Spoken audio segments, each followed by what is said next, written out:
Hello, all you spacers out there, and welcome to Safe Space. Yes, the tabletop role-playing game of sci-fi, survival and horror, played using the Mothership system from Tuesday Night Games.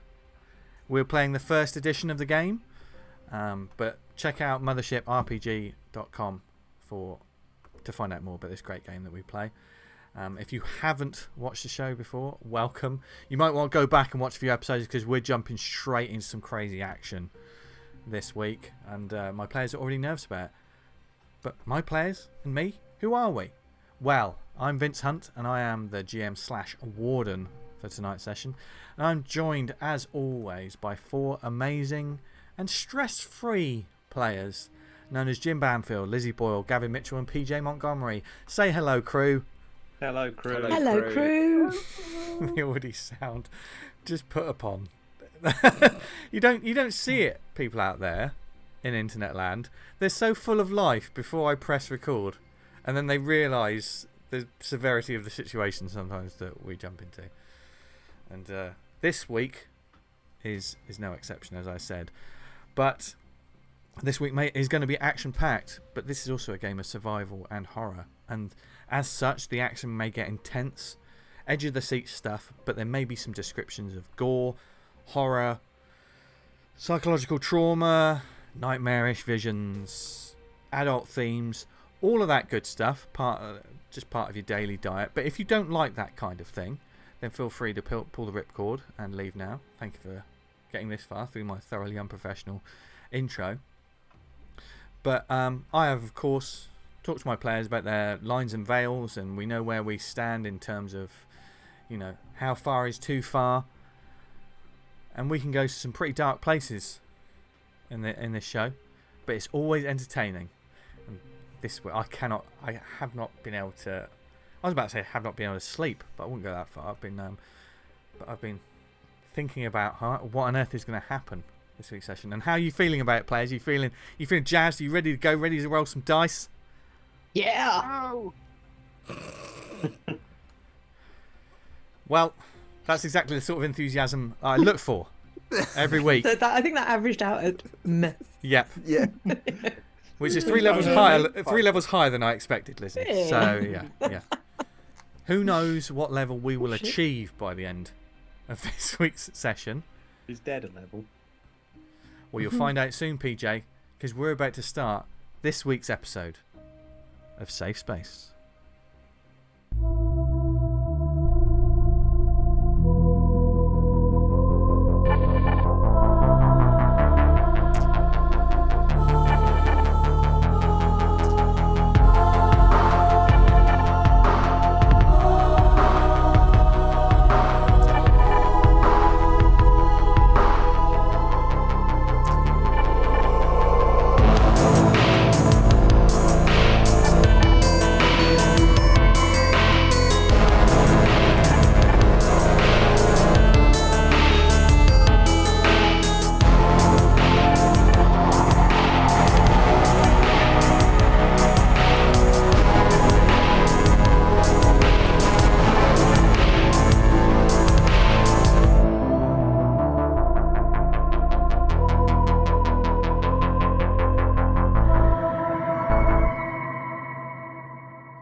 In our last session, the crew of the Susan O'Brien had made a plan to destroy a planet mining drill and evacuate a colony from the same planet that contained an oncoming alien evil. They had made it to the rig itself, somehow, despite a few challenges along the way. And then they found themselves challenged on several sides. ZAM BRAZEL and WENDY found themselves face to face with one of the synthetic worker droids that worked on one of the lower levels of the rig. A tense face-off resulted in ZAM almost coming to blows, and WENDY actually talking her way out of the situation, convincing the droid that there was a matter of urgency that needed to be dealt with. She wasn't strictly lying.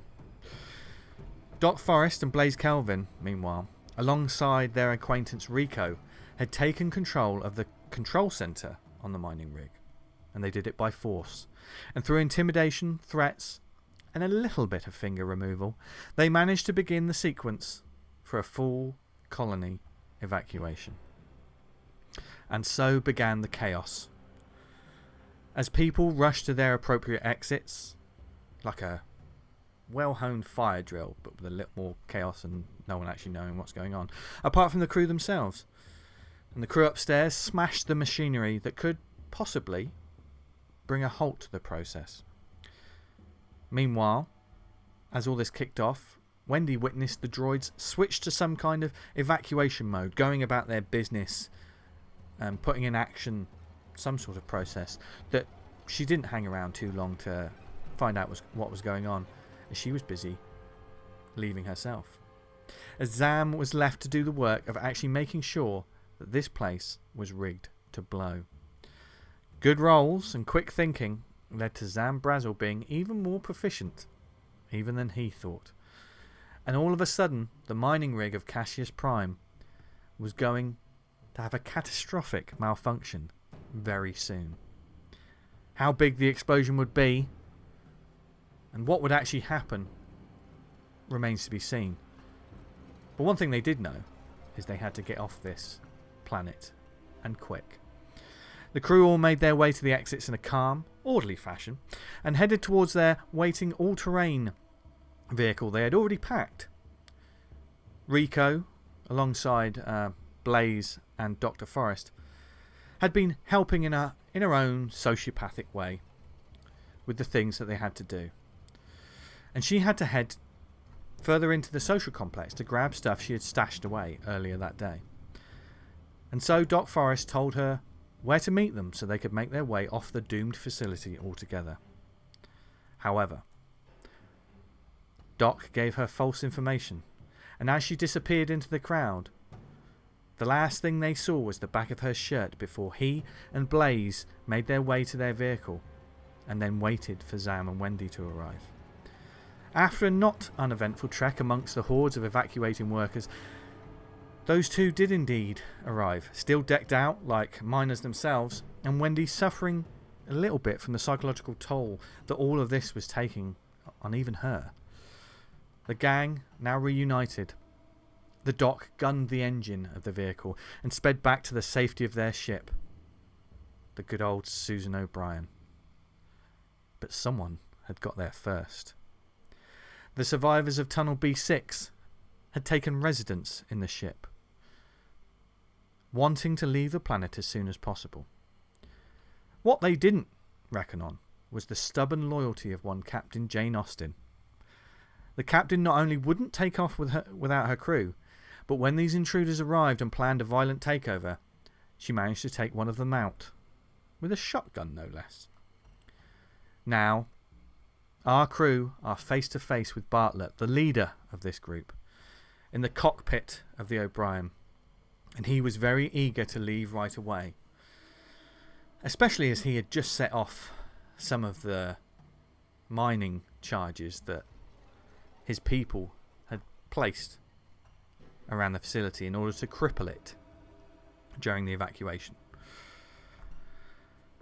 And so the captain made moves to launch, but in a way that the scarred miners were not expecting. And that's where we pick up this week. I just want to say Blaze did tell me he agreed with me when I said let's leave Rico behind, just to... I mean, it was like, did you trust her? I remember asking. Exact words were, I think you made the right call there, Doc. I think adjudicators need to go back to the last episode. We will scan the footage to see. I remember saying that, but I'm unfamiliar with the context. Whether that was specifically for that.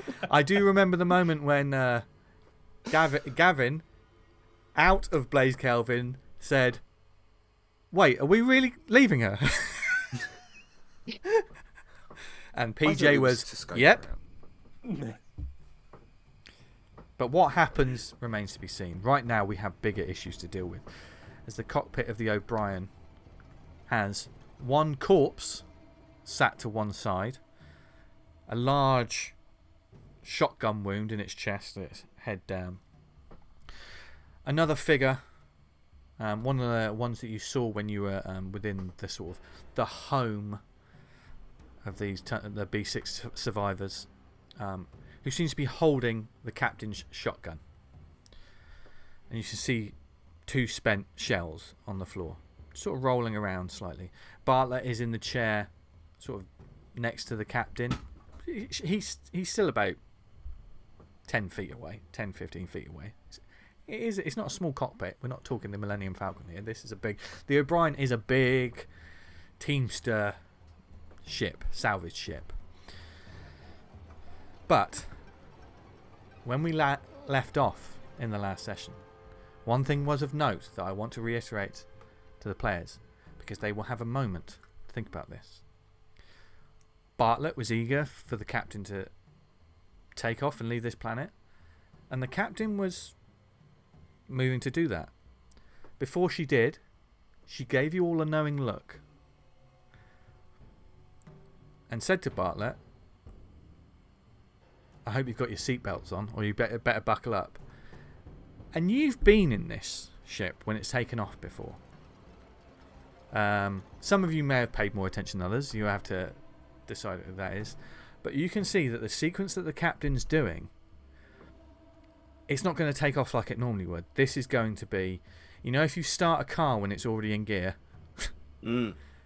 she's gonna shunt this thing, and you can tell, like from the 2 guys that are the 2 other people that are in the room, they have no idea. They're not pilots. That's why this scenario is happening.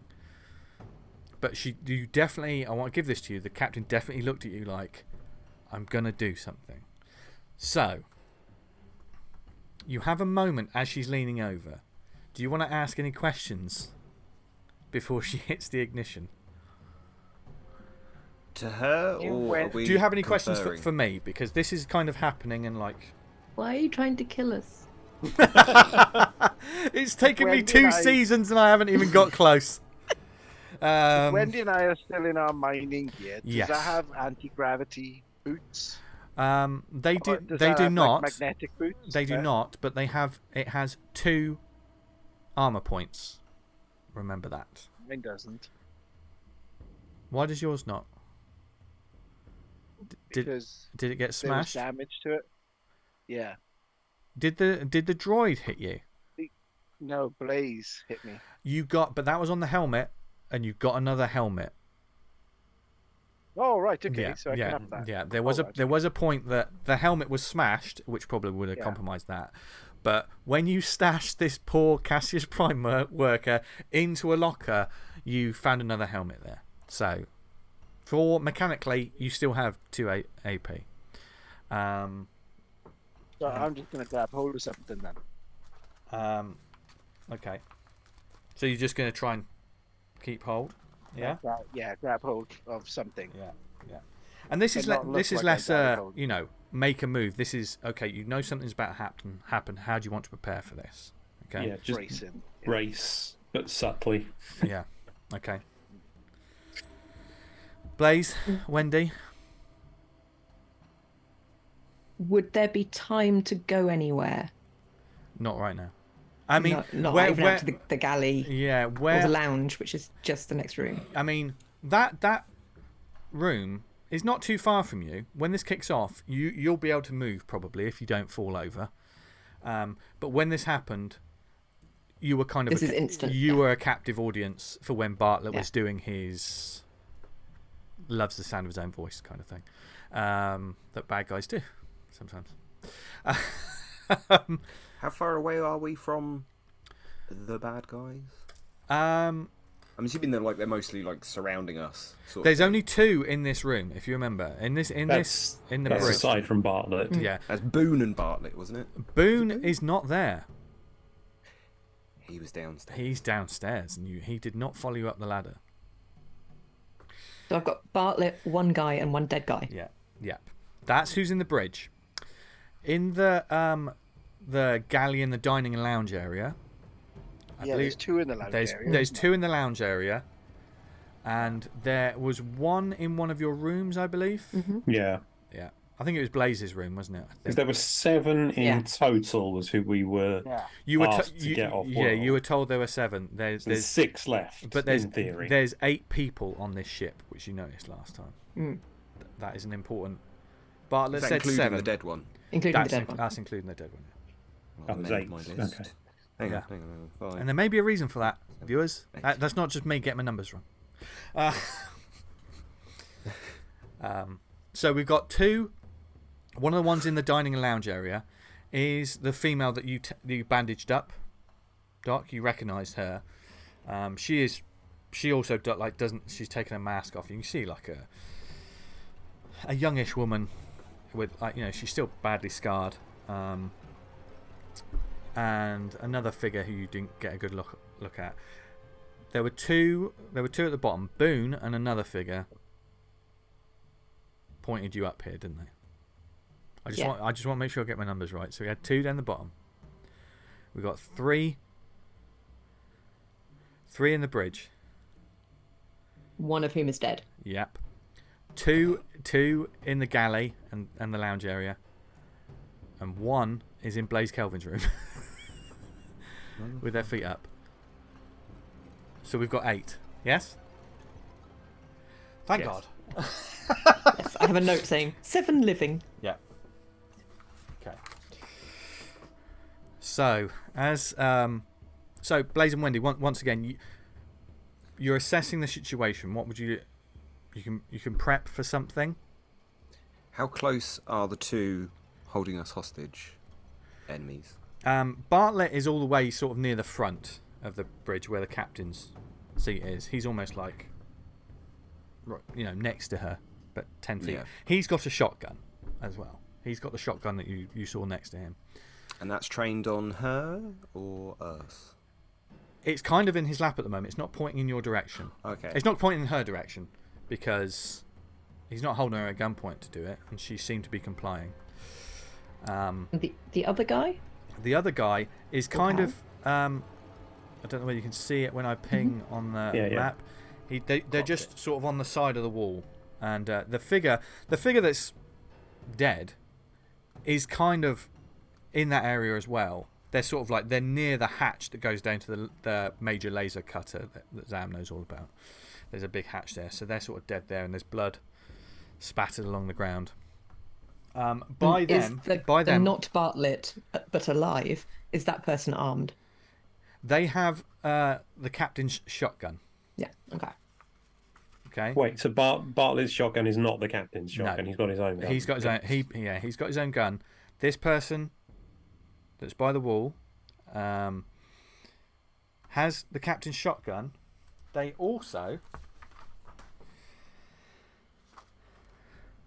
have a crowbar tucked in the side, and you can see it's I'm giving you this because this is kind of what you saw when the conversation was going up. This isn't something that you're just noticing now. That crowbar is sort of tucked very crudely, like maybe they came in with that and now they've got the shotgun. Okay, the figure that's on the floor, dead, you can see there's something in their hand, in one of their hands. Zam, you recognise it immediately. You may know the make and model. It's a nail gun. But that's kind of like their hand is sort of tight on it, like almost like there's a vice-like grip of, But that's not going. That person's not going anywhere. But that's where that is, just to paint the picture of where we are when this is about to kick off. So, when How you much? Sorry. Go on. Do I have a direct line of travel to Bartlett, or is there like consoles and other seats? There's a in the couple of way? consoles, but you could move across. You could move across here pretty quickly, you imagine. But also, I will say this: when that thing starts, the whole thing's going to shut. Depending on this is not. This is going to be a bumpy scenario. But we're expecting that. They're not. They're not expecting that. I'm They're not hoping expecting it. Yeah. Could capitalise on that. Yeah. Yep. And okay, so it feels like Blaze has already figured out in his head, starting to sort of do the maths of like, right, what can I do? Wendy? Gonna rugby tackle him. Okay. Wendy, what are you thinking before we begin? You don't have to. You can decide when the scenario kicks off. No. Wendy will kind of just go and be holding onto the wall near the doorway down into the galley. Just slowly step back. Yeah. Okay. It's already tense, isn't it? God, I love this game. As the captain turns back, as she does so, you hear like the slow click of her seatbelt going in, which she's not hiding that in any way, because like she's a pilot, she's going to strap herself in before like taking off. She does so, and she has a brief look over to Bartlett, who begins to do. He notices this, and he begins to do something about that, and that is when she makes her move. Okay. She sets a few dials, and she presses a button, and the entire world shakes. This is a massive ship. Can you imagine when the boosters for this thing go off? It's already, you've got to be strapped down for it. This is one of those things that when you take off, all the cupboards, all the lockers, the doors are shut, because otherwise things are going to come out. You guys have prepped for takeoff many times.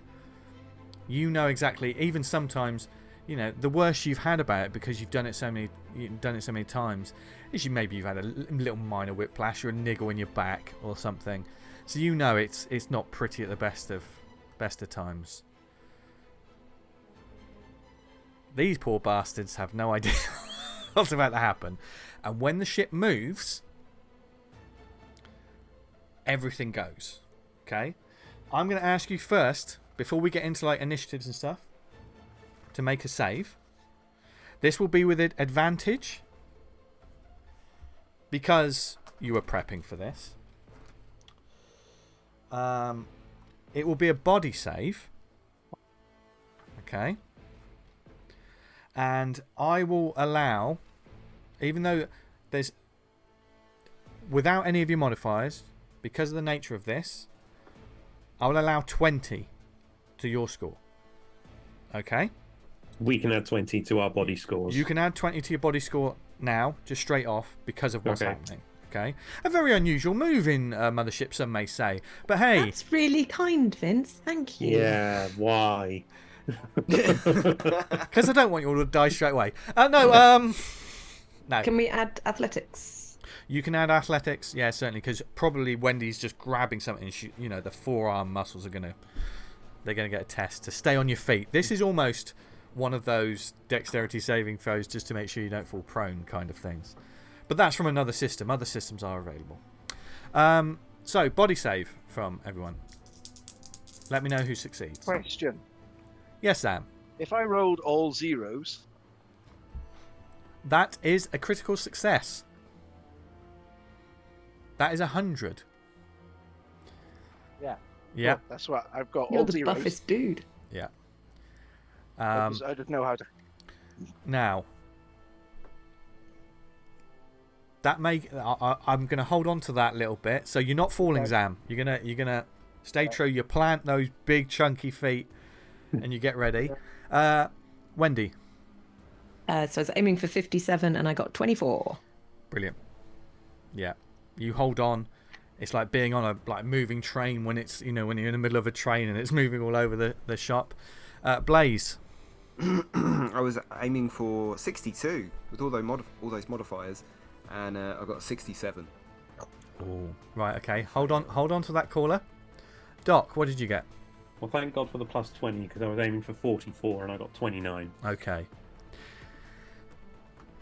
In another case of the warden's just being generous because he loves this game so much, and because Zam got a critical success, Blaze did not say... If Wendy had failed, Zam wasn't in no position to help because she was moving out of the room.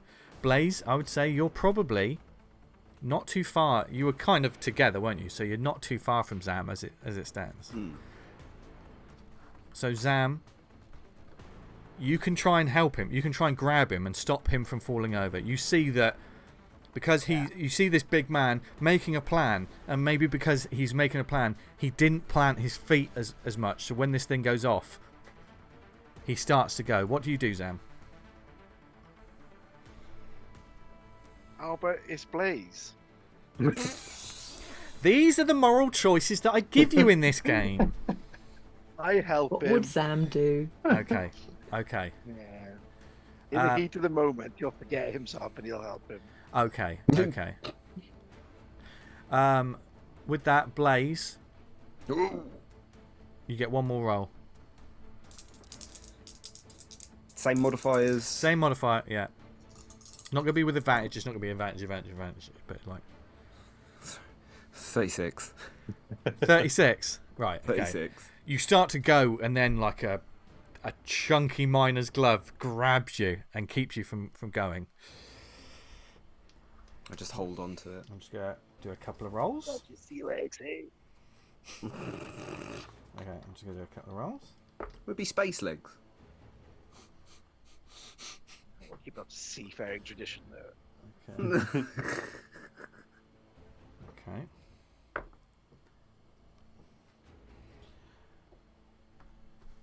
The one by the wall all of a sudden is shook, and their back hits the wall, and they begin sort of tumbling forward like a slight panic, and they're starting to bring, they land on their arse.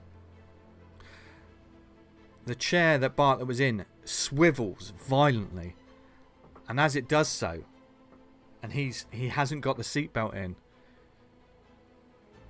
he sort of spins slightly with a, and he takes the gun with him. He's still got the gun in one hand, but he tumbles off the chair and lands bang, like just about a foot in front of it, and he begins to sort of move. Okay, that's where we are. Can everyone give me a speed check as we move into initiative? Great. Just straight speed check.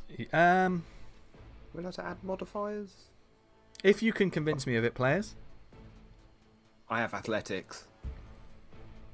I'll allow that, yeah. Athletics and military training? That's 2. Greedy. I'll allow 1. Which one do you want to use? If you think about what Wendy's doing, which athletics. Okay. Yeah, then you can add athletics. So Zam needed to beat a 50. Yeah. I got 40. 49. 49. Okay. Okay. Wendy, what did you get? Wendy needed a 42, and Wendy got a 42.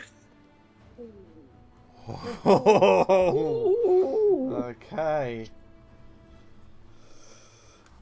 Blaze, what did you get? I needed a 49, and I got an 84. 84. So, Oh dear. okay. Gav, your dice. Okay. It's your dice, you bought me these. And Doc. Needed a 38. I got a 4. Oh, right. Okay. It's not the time for the dog to be rolling. Okay.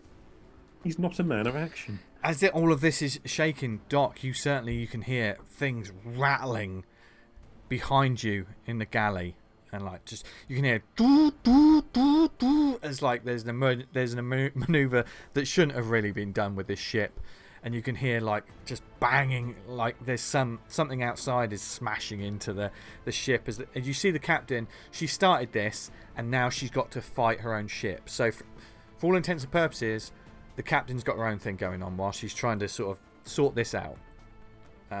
So she's not going to be. She can't be doing with trying to fight people when she's trying to sort out this ship.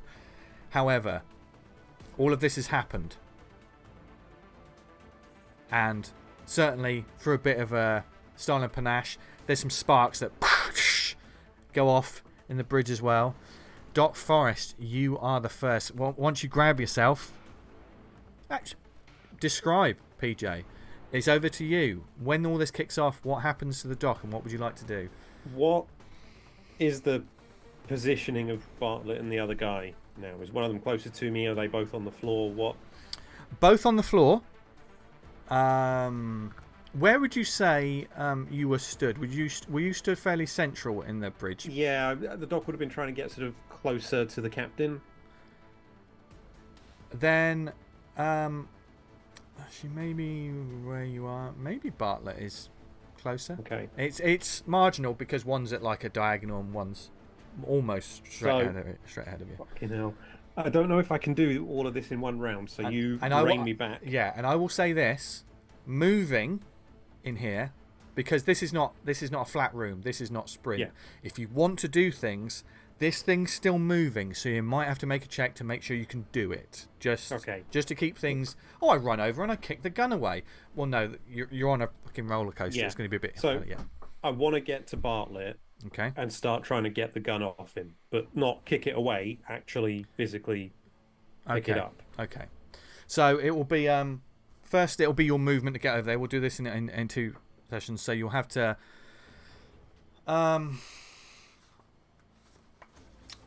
let's say would it be a check? No, I don't think it would. It would probably be a save. No, I don't think so. I think I just do it. But where's the fun in that? We came in to roll dice, and there's been a couple of sessions when we haven't rolled many dice, so I'm making up for it on this one. Okay.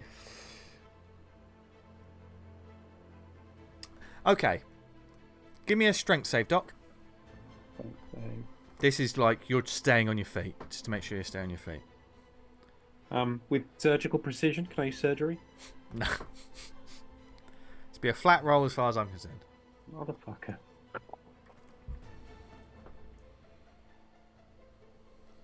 Okay, strength is 37.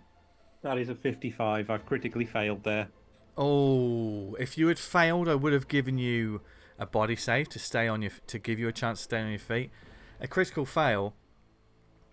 That's a point of stress and an immediate panic check, please, PJ. As the doc. He goes to move. He spots something he can do, and he stumbles. He's not used, and then he's hitting the deck. You'll close some of the distance, Doc, without a doubt. But you couldn't stay on your feet. You get about halfway.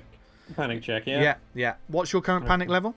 11 with 11. That one I've just got. Okay, so you got to roll above it. And I've rolled a 3. A 3. Okay. You get on the panic table. You rolled a jumpy. Gain 1 stress. All nearby crew members gain 2 stress. Sorry. That's all of you. Are we all nearby? That's immediately. Hang on.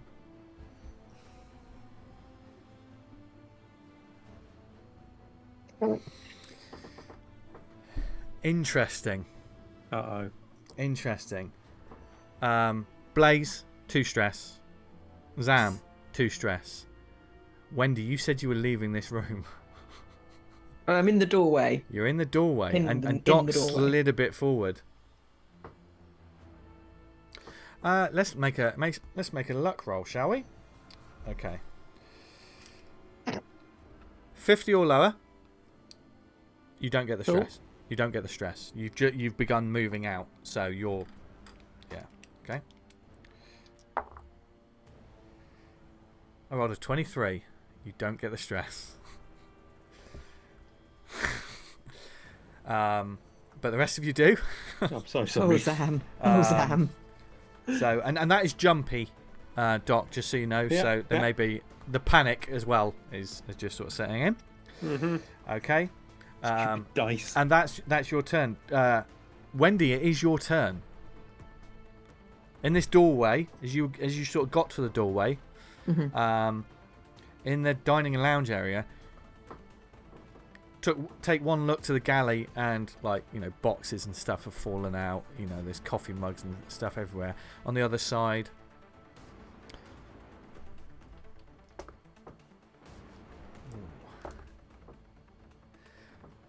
One of the figures is on the floor. Another one has just sort of managed to grab hold of something. The female is the one that hit the deck. The other one, who's just kind of holding on to something, seemed to grab hold, managed to get some purchase with a fire axe. They seem to lodge it in something, so the handle of it, you can see that that's what they're wielding. You can't see what the female has because she almost disappeared, like near a sofa. She sort of hit the deck somewhere. What do you do? Gonna come back into the bridge a little bit. Okay. And just say very calmly, Darcy. As all this kicks off and like one of the screens is sort of buzzing to life. Yes, Wendy. How are you? Lock all the doors, please. All of them. Oh, I should put my Wendy voice on, shouldn't I? I don't know whose voice that was. Whoa! I know, but I certainly wanted to comply. Yes, ma'am. Wrong game. Affirmative. Smiley face. And you just hear maybe further in Blaze Kelvin's room, maybe there was a curse word of some kind that was happening, but no one can hear it because the door's shut. And have you shut? There is a door between you and the bridge. Everything. So, as you step the door back, from us to the galley onwards, the lodging, and the cargo bay. Okay. I want everybody stuck where they are. And certainly, as you sort of step back, Wendy, and the door, you hear. Well, Wendy sort of turns around, and the rest of you see her do this, and the door. You hear the lock go off behind her. Thank you, Darcy. You're welcome, Wendy. Okay. And I'm very well, thank you. Good. Smiley face on the screen. You've got a bit of movement if you want to move as well, Wendy, if you want to do something, because you literally only just sort of stepped back and then spoke to Darcy. Would I be able to move? You've got a couple of seconds. Or does that count? You've got a couple of seconds because there's normally like a turn is like 10 kind of seconds. So you quickly ask this and then the doors went. I'm going to go towards the dead one. Okay. And where you are, you could probably, I would say you can make it to them at that point, and you can see like the hole in the chest and the nail gun. And if there was enough time, I would try and get there and grab the nail gun. Okay. You may have to grab the nail gun on your next turn, but you can certainly get there. Cool. Okay. And certainly you're next to the body as well. Yeah. Which could potentially be cover as well. There are never forget, players, when you're in scenarios like this, and this isn't like a massive open space. There are a couple of like console areas as well as the one in the front. When it comes to violent encounters in something like Mothership, be aware of your surroundings and just sort of say, I hide behind that table if an alien's coming to get you, or just always never be afraid to ask, because you never know what you might get that might help you. But so Wendy's made it to this dead body, and you can see like just like part of the mask is sort of being shattered as like a proper, and this was like a sawn-off shotgun at close range as well, so that armor's doing them no good. Zam, you heard all the doors lock, and you're in this room. There's everything. In the cockpit, yeah. Yeah. Full disclosure, I'm having trouble with my tablet at the moment, so I've lost my character sheet. So. Oh, right, okay. So no rules for me. This is all just going to be straight, like, let's pretend that everything's okay. Okay. Yeah, everything's fine, Zam. You don't have to worry about anything. So, Doc went for Bartlett, yeah? Yeah. So I think I'll have to try and make a go for the other one that's in there. Okay. I'm banking on the fact that they know the captain shot them, and the captain took someone out, so that shotgun is empty. Okay. So, just to remind me, Zam, talk me through what you're doing. I'm going to do the same as Doc tried to do. Just try and, if they're on the floor, this is going to sound disgusting. I'm going to try and get on them to wrestle them down, pin them down. Okay. It's been that long, Zam. Okay. Once again, like Doc. At least it's not the dead guy. Yeah. He went up beneath for a while, so Yeah. Like Doc, make a strength check. I don't know what my strength actually is.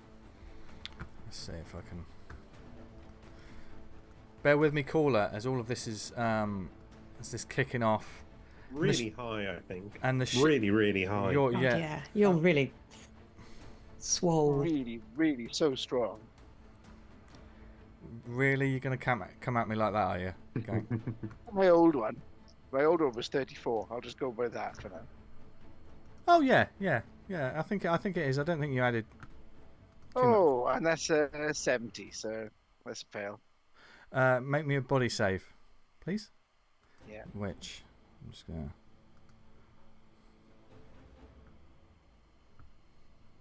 That's 78, so that's going to be bad anyway. So, is it 2 stress? No, it isn't. Because you didn't critically fail, so you don't. It's not a panic check. Okay. But you do hit the deck, like Doc. Yeah. You tumble over. The suit is unwieldy. You're not used to this moving with this kind of suit. So Doc and Zam have tumbled on the floor. Zam, were you moving towards Bartlett or the guy on? You're going to the other one. The other one. Yeah. Okay. Yeah. So you're a bit closer. The one who was in the co-pilot seat. Yeah. Well, Bartlett was in the co-pilot seat. The other guy was against the wall. Yeah. Yeah. He's fallen over, so you're headed towards him. Okay. So you're on the floor as you look up, as this figure looks at you, Zam, and just instinctually lifts the shotgun right at your face. Yeah. Click. Click. And they sort of throw it to the side, and as they're trying to sort of stand up, and sort of they pull their crowbar out, and they're going to start moving towards you. So they're coming at you. Though they're still going to have to make a check to see if they can move to do this. Okay, so. No. He sort of bumps back against the wall. He can't. He's got the crowbar out, but he couldn't hold his feet steady. So he's still. It's like someone's scrabbling to try and get up. Bartlett, on the floor, grabs his shotgun. Oh shit. And he rolls and points at the closest thing to him. A chair. His own face. He points at Doc Forrest. No.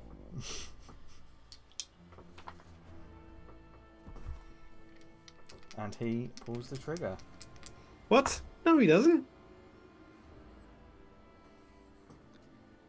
Boom!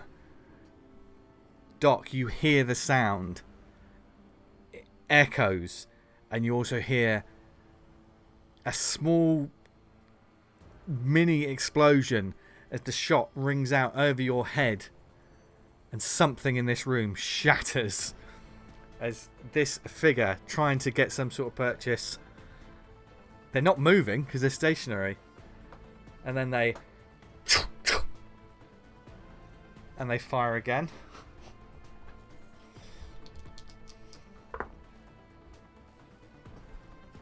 And another one goes wide. Boom! As you're sort of like, you got your and as this person's like, fucking hell! As he's like trying to get a decent aim. It's a powerful shotgun, but also he's struggling to find any sort of Aim. Outside. Well, who knows what's happening outside because it's all happening in this tin cage. And it is Blaze Kelvin's turn. As you narrowly, the second one poof, explodes near you, Blaze. Can I try and tackle him for the weapon? Is he close enough to like dive onto? You could attempt. You're going to have to move over the dock. You're basically going to have to. If you're not being pretty about this, it may add to it because you're literally just going to. Because the whole thing's moving. Are you going to try and run, or are you just going to try and launch yourself? Launch myself. Okay. Try and spear him on the floor. Yeah. Okay.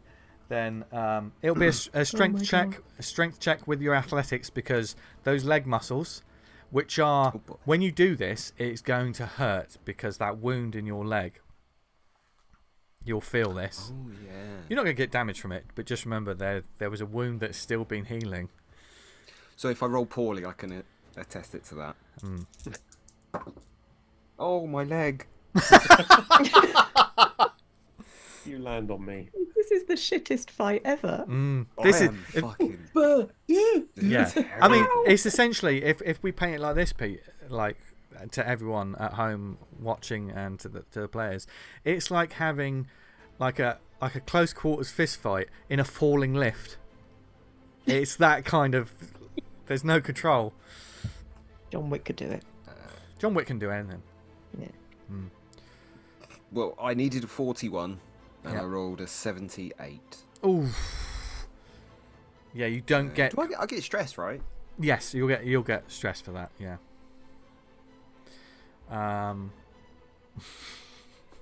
And the stress levels are just going up and up. This high stress situation, this could go very poorly. Edge of the seat stuff.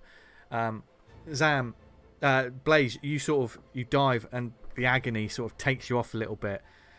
You narrowly avoid hitting the corner of one of the consoles and you land sort of and slide kind of near the dock, so you're both. Just looking at the end of this shotgun. Yeah. As the shotgun's probably like 10, 15 feet away, something like that. But Doc, like out of nowhere, Blaze just lands right next to you. Oh, hey, Doc. Yes, this is going well.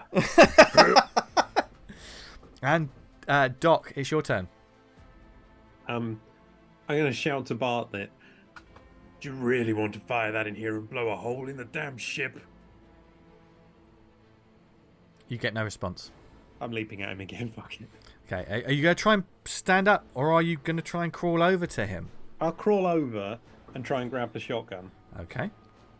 There won't be a strength check for this because it'll take a lot of your movement to do it, and you're going to try and grab the shotgun as he's holding it.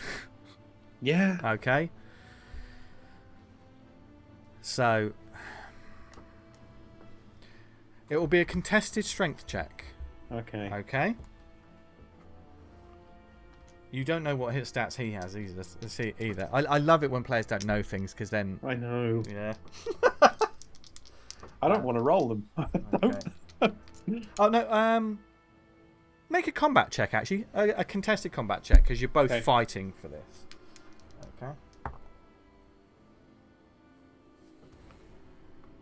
I don't like your face there, Vince.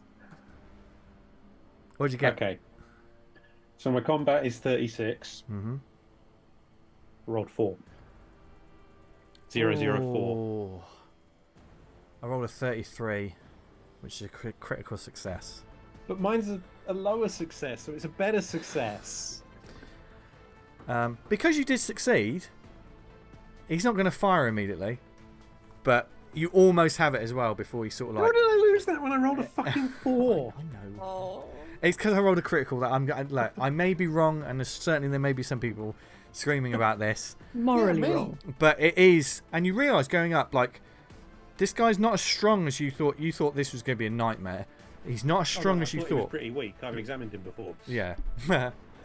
But he manages to just push you away, and he's trying to get the shotgun ready. Do I still have hands on the gun, or we still both got hold of it, or was he actually Because you succeeded succeeded, Yeah. I would say you're wrestling with it. Okay, cool. Okay, you didn't get it, but because he No, I'm critically not. succeeded, he's Yeah. still got hold of it. I mean, Yeah. I'm not happy with that, but it could be worse. Yeah, and because because you're both holding it, it means that if he wants to do something, he's gonna have to roll in order to try and do something. But Yeah. before that happens, Wendy. Wendy is going to try and take the nail gun from the dead guy. Yeah, you can take the nail gun. The rigor mortis And- hasn't really set in, so you can prize the. Why don't I go for the dead guy? You went for the Not as live one much with the of a shotgun. coward. And then going to shout, "Zam!" and try and, depending on where we are, slide it or toss the nail gun to Zam. Yeah, I'll allow that. You can slide it, just. Yeah. Yeah, if that's if you want to rest it, and do you want to make a movement or anything? When I'll allow you to move if you want to, or you just gonna stay where you are. That would be your action if that makes sense. Just to grab that and then go slide it over. To Can I check? Is there, with the door to the lounge and the galley, is there a window? There's mainly no, not on the back. It's the windows are at the front. The viewing windows for the. But like between the rooms. No, there's no you can't. There's no see, windows yeah, between rooms. It's just Okay. solid. Yeah. Almost like a plane in some kind of ways. Do you know what I mean? The doors are just blocked off, so you don't know what's happening behind there. No, but they don't know what's happening in But here. they don't know. Although they may have heard a couple of shotgun shots.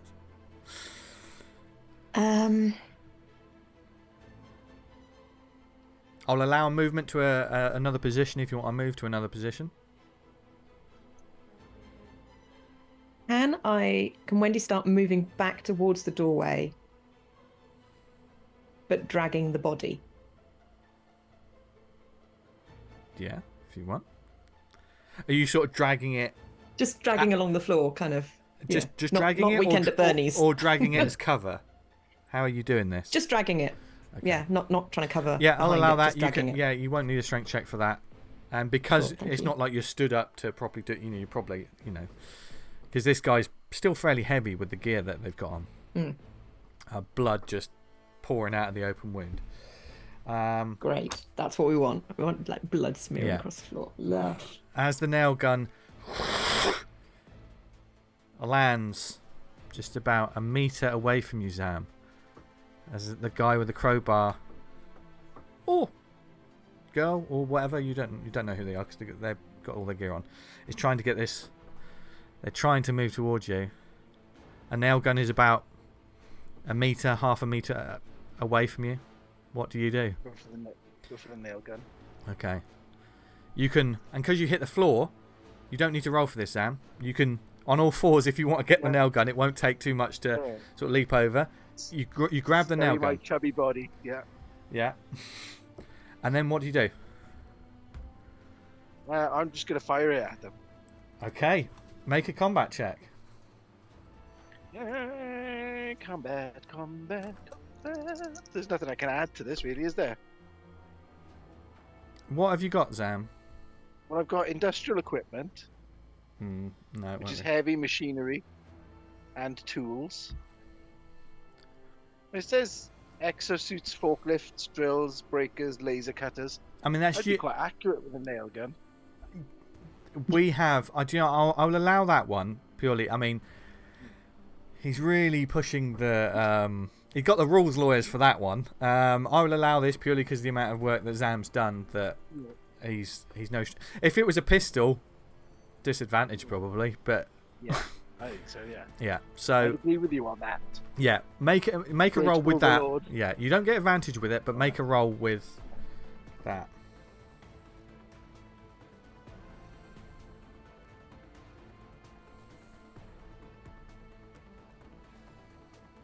Doesn't matter anyway because I got 67. So that's a fail. Yeah.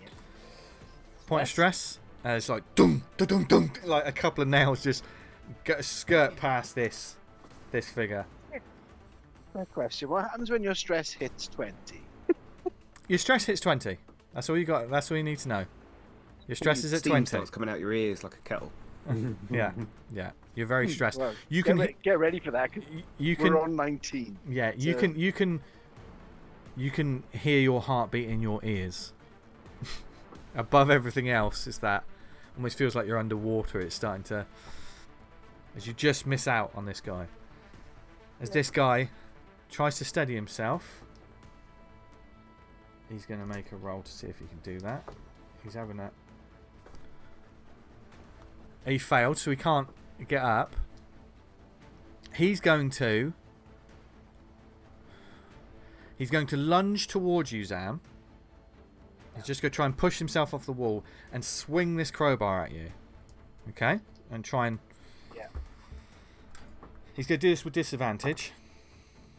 That was cocked. Okay.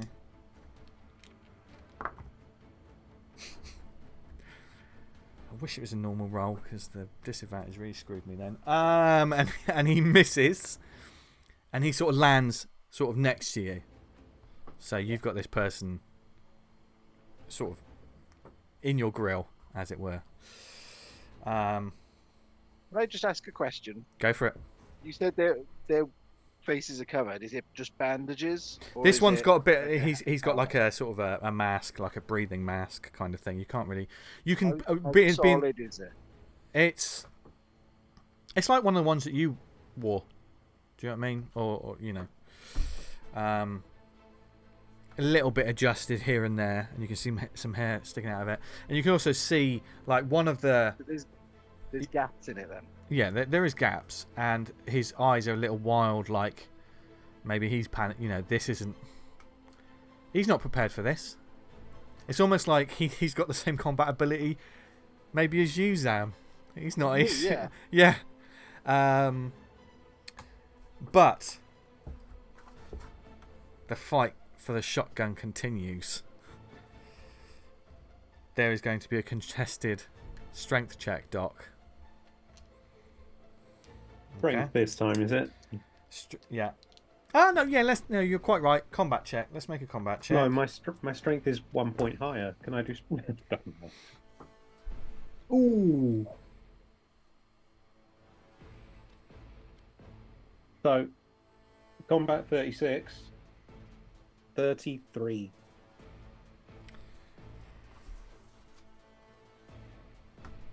As he is trying to wrench it free, and as he tries to twist it, his wrist gives with a ah! You get the shotgun off him. He's going to go, no! As he just sort of begins to scrabble back a little bit. Blaze, you just witnessed this. You were very front row seats for it. Don't do it, Duck! Because Doc's a killer now. Ah,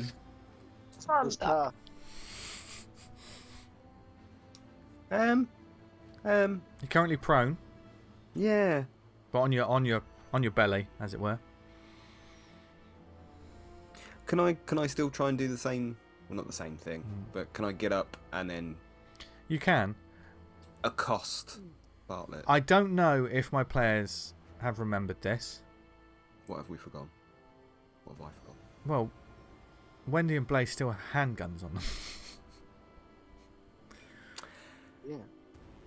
Like, I don't I know, didn't man. know- You can have the gun to their temple and still miss. Like, I don't trust Oh, them. yeah. If you roll really badly, yeah, Wendy is adopting a policy of non-violence right now. yeah. And Lizzie is, And I'm because of rolling her really conditions. badly, so- Yeah. Okay. Right. Okay. So Deliberately. Yeah. Because Yeah. she's terrified. Yeah. You can and certainly from where you are, if you try to rise up, Actually, all right. Can I get up and then pull my gun out and then hold it on him? Or was the ship too? yeah, no, yeah. If you can actually, if you're trying to stand up, it might be a bit more difficult. But I say you could probably like get yourself into a decent sort of sitting position, pull the gun out, and you could train it on him. So you're resting your back against a nearby console, if that makes sense. If you want to stand, it'll myself. probably be a little bit more difficult. But right now, that sort of advantage. You can see, and obviously with your training, tactically that would give you no advantage really anyway, because where this battle's happening, it's all happening about a foot from the ground. Do I need to make a roll for this? No, that'll be, if you want to do that, you can pull the gun and you can train it. You've got time to do something else, Zam, if you want. Blaze, if you want to. I think that would be it. I just go like, give it up, Bartlett. It's done. I've got the gun on him. Okay. As behind you, Doc, you hear Blaze see this. You probably don't. You're not aware of what he's just done, as you've got a shotgun in your hands at close range. How close to me is Bartlett? You literally just pulled a gun out of his hands. Okay, I just want to smash him in the face with the butt.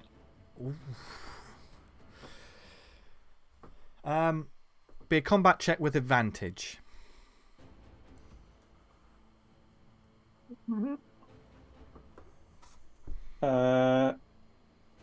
First roll was a 61. That's bad, but then I rolled a 20, so success.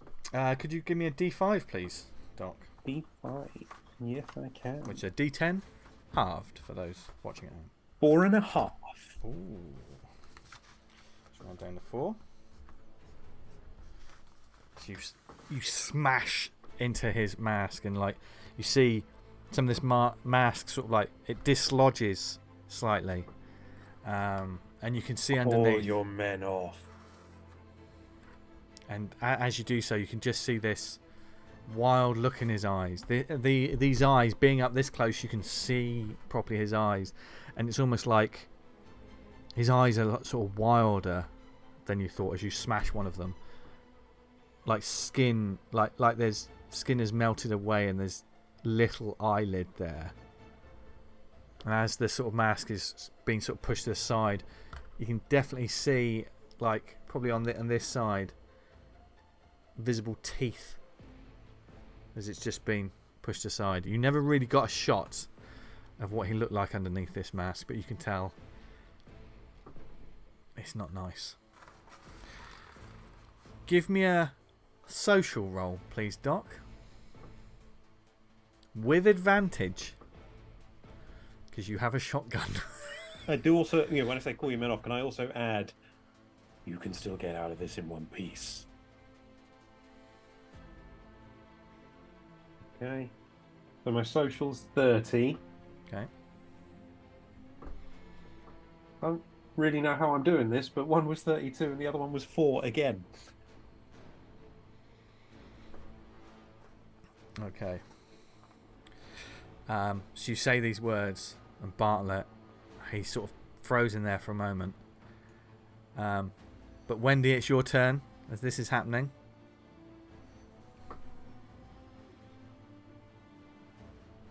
You heard that, probably saw some of it.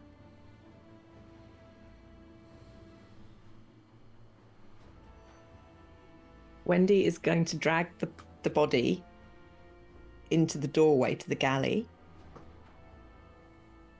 and just say, Darcy, open, then close. Galley door.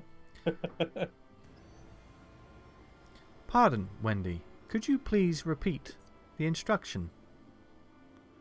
Open the door, please, Darcy. Certainly. Count to 5 and then close it again. You hear ka-chung, and this door opens. And for a brief second, Wendy, as you, what are you doing as when the door opens? Probably got a little bit of blood on Wendy now from dragging a body around. Mm-hmm. So just shoving this dead body in and going, who's next? And then There's the Wendy we know and love. As this happens, and you can see like a couple, like there's the female figure that you saw before. She's just getting to her feet, and like her eyes wide as the door closes for you. Zam, what are you doing? The one that fell right next to me. Yeah. Mm-hmm. Absolutely still on the floor. he swizzed his Yeah. swipe with a crowbar. So I'm gonna take the nail gun, and where there's a gap in the mask where their head is, I'm gonna put the nail gun point blank and drive a nail through their head.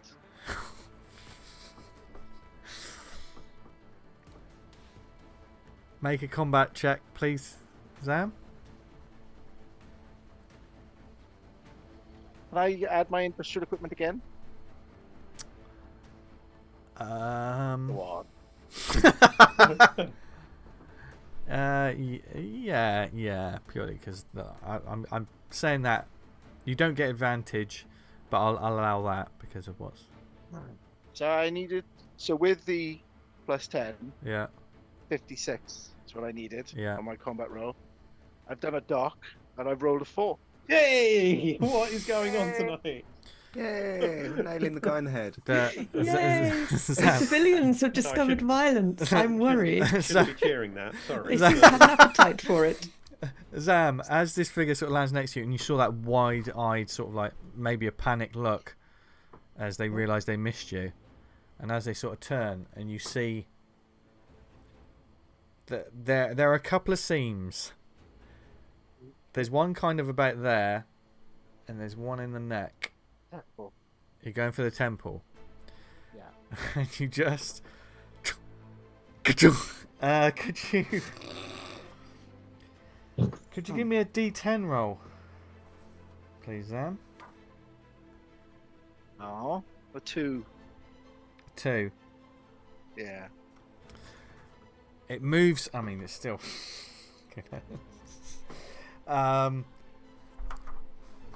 The nail. You sense it meet resistance.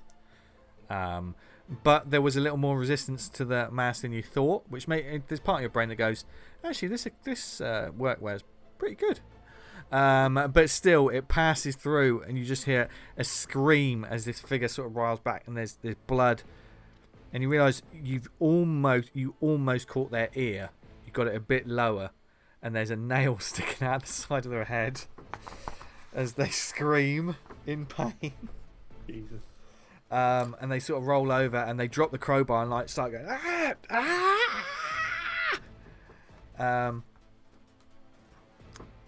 as they do so, Bartlett sort of crawls back, this whole ship like still shaking, and Bartlett just looks at you, Doc. He seems to be shuddering, sort of shaking in some ways. Looks over to his man, just screaming in pain. Looks to you and just holds his hands up. Fine. It's done. And then there's like a comm receiver on his top. And he presses the button and he goes, everybody, stand down. It's over. I'll tell you more soon. He switches it off. And as this is, the whole thing's starting to shudder and shake. And at this point, things start to settle down somewhat, Doc. And you can sort of get to your feet. Zam, this guy's writhing. We're out of initiative now. Although Blaze, you have another moment. You still got one round if you want to do anything. You didn't take your turn this one. After Bartlett said that, you still have the gun trained on him. Oh, pop one off right in the side of his head. No, no. It's the other still guy's keep the gun screaming. Trained on him. Yeah, you're still keeping it. You're still keeping an eye on him. We ignore the screaming, man. We're just trained on Bartlett. But yeah, no combat, no anything. Okay. We just Okay. see what he says. Okay. And as this is happening, and there's a standoff, and Doc, you realise almost the ridiculousness of the situation of you having a pump action shotgun in your hands on the floor. I hand the gun to Blaze. Yeah, While still keeping the one gun, take the other one. just one hand. Like Fucking Arnie in Schwarzenegger. Terminator 2. Yeah. Yeah. That's exactly what. And that, as that's happening, and Wendy, you look back and you see the successful carnage that's happening, and you can taste blood in your mouth a little bit, and you, I don't know, is it yours? Is it his? Whose is it? And you're just thinking, but there's that element of comfort in the violence of the situation that's been bubbling underneath for some time. And as this sort of happens and the ship begins to slowly right itself and take off a little bit, all is quiet until you hear the Captain Austin look down at the man next to her, look over. Is everybody doing okay? She's checking things. Peachy. On a good time. Yeah, Zam, honey, you okay? Oh. I think I nailed it, Cap. Oh, what do you? Oh my, peaches and cream. Look at it. Let's get these folks to the medical bay. You too, Captain, as soon as you're able to, please. Aye. What do you mean, why, Zam? Look at the state of my goddamn nose. She begins. Yeah, you, but not these guys. You can hear things like. It starts sort of powering down. She hadn't actually sort of properly taken off yet. She begins like. Because we're not monsters, Sam. Man screaming, "My fucking face! My fucking face!" I mean, an argument could be made, but yeah, and the captain sort of looks down at Bartlett, sort of looks up at her, and she, see, that wasn't so goddamn hard, was it? As she presses the last few buttons, that's where we're going to go to break. nail gun point blank. Come on. I did not think at that point Zam Yes! Brazel was the one that was going to think, going to Sam be and like, Doc. Oh my god. Yeah. What were the Marines doing? Just slipping about on the floor. yeah. Puppetry of the dead person. As we, Envisage them as like a piece of hardware, and then just, nice piece of play. oh That's my, what I was thinking oh of. my god, there's a sociopathic Making tendency to that shelves. we need Human to. shelves. Yes. Oh dear. Well, join us back in 5 minutes to find out the resolution to this and see if the O'Brien takes off from this goddamn planet. See you in 5.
and welcome back.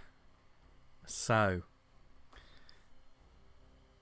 with sparks still flying from some of the machinery that has been shot with a shotgun, and the captain beginning to steady the ship and maybe prepare for a proper takeoff, there's a moment Bartlett's sat there. He just seems to be sat against the console, defeated. The screaming from the poor fellow with a nail in their head has subsided, as they're just sort of like, they're kind of like sat near Bartlett, just sort of just shuddering and shaking. What is the plan, players? Crowbar's on the floor, yeah? Crowbar's on the floor, yeah. So I'm going to pick up the crowbar. Yeah.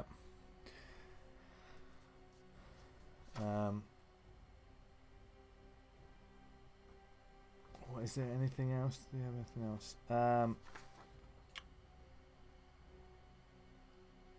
Lizzie, could you roll me a d10, please? Oh, blimey. That's a 9. A 9. What? Something fell out of the pocket of the guy that you dragged throughout in the corridor.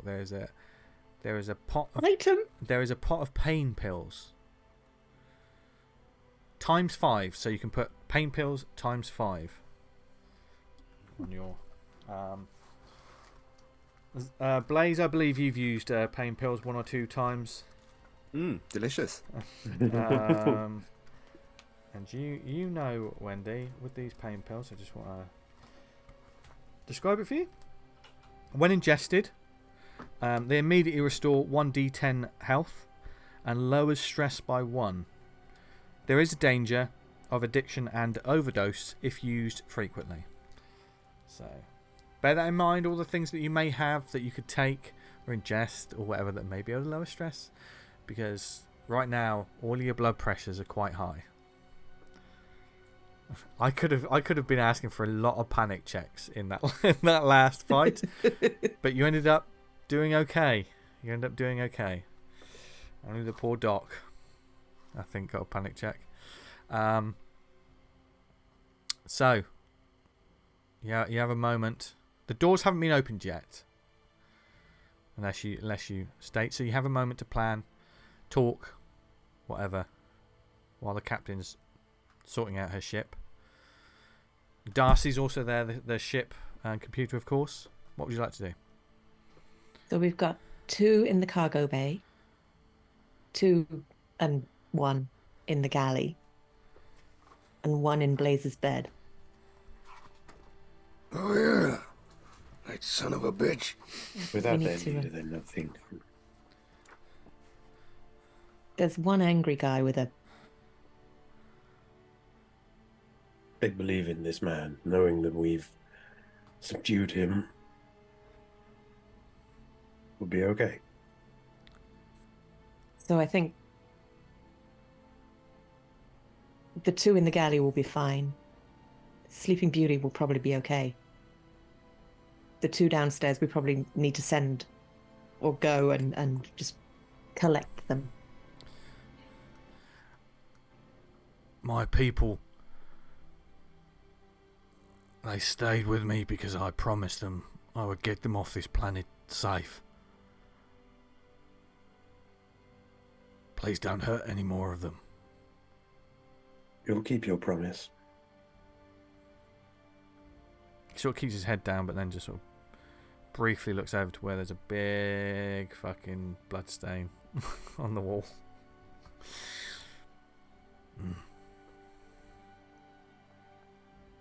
As best you can.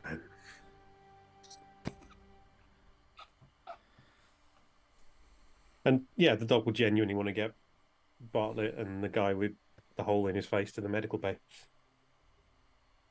Okay. Wendy's thinking of getting the others, but not wanting them just walking through the ship on their own. Yeah. So, I mean, like, should we have, like, I don't know, a little sit-down meeting with everyone? Just so we're all on the same page. We're not like, who the fuck's this? Like,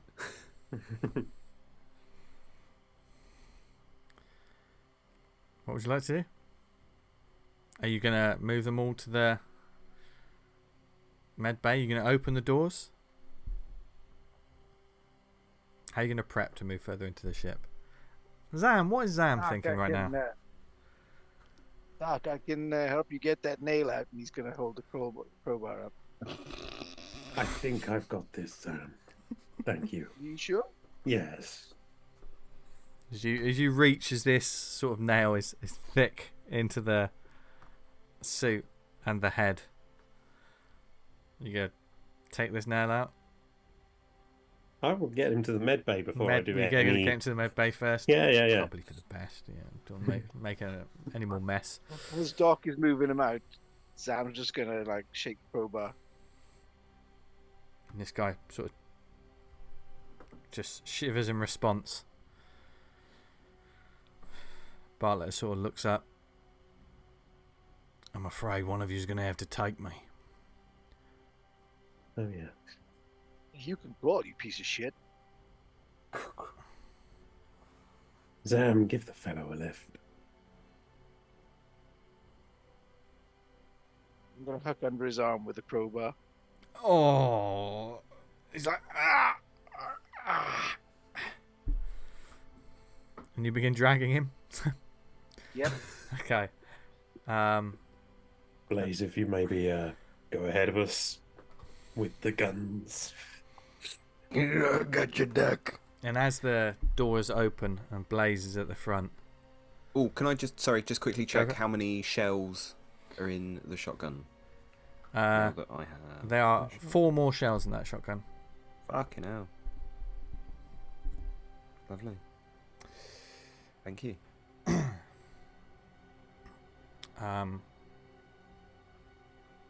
And the doors open up, and you see the 2 figures. Like the guy that had the fire axe. As soon as the shotgun comes out, clang, the fire axe drops to the floor. Easy, guys. Head to the med bay. And the female says nothing as well. But the guy just sort of goes,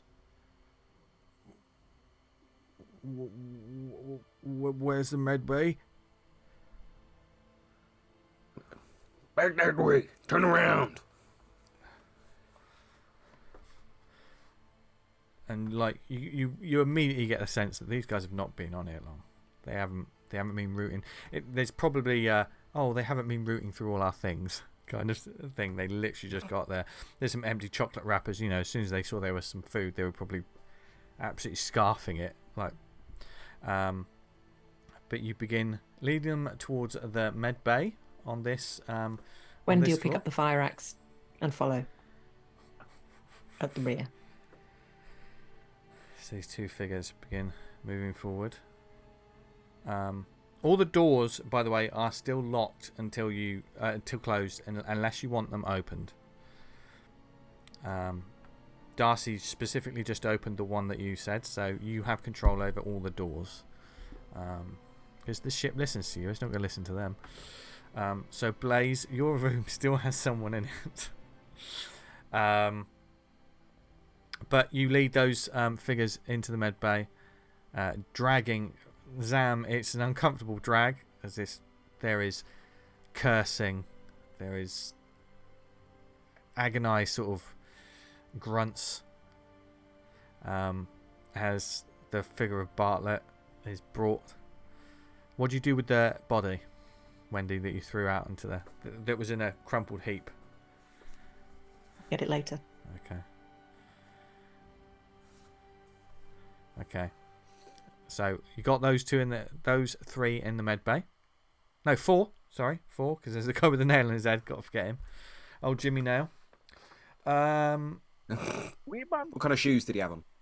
Crocodile, funny enough. He's lying. Zam, were you saying something? Or were you just making a Jimmy Nail joke? Right, okay. What a reference. Who's going to get that? Comment below. Just let us know. YouTube crocodile shoes. It will change your world. I really don't know. No, too much horror. Yeah, sorry. Roll a panic check. Okay, so there's those figures, and shortly after, on this floor as well, one more figure sort of appears out. The one that you saw that was down with Boone in the sort of lower deck that followed you in. They appear, and they take a look Where at did this. they come from then? They may have been in this corridor somewhere. Yeah. And realised they had nowhere fucking to go as you get there. And also the ladder that also reaches down. There's no door there, so they were sort of near there. Okay, fair enough. And they appear, and they see the situation, and probably Blaze pointing a gun at them is enough to. And they have a quick look at Bartlett. He sort of nods. So you've got another one in the med bay. How big's this med bay? It's cozy now. Wasn't with them, no? No.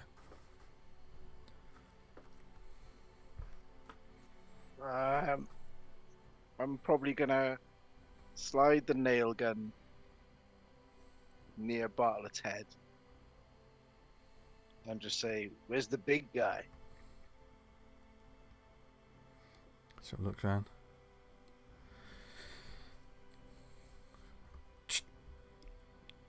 Boom, get your lazy ass up here.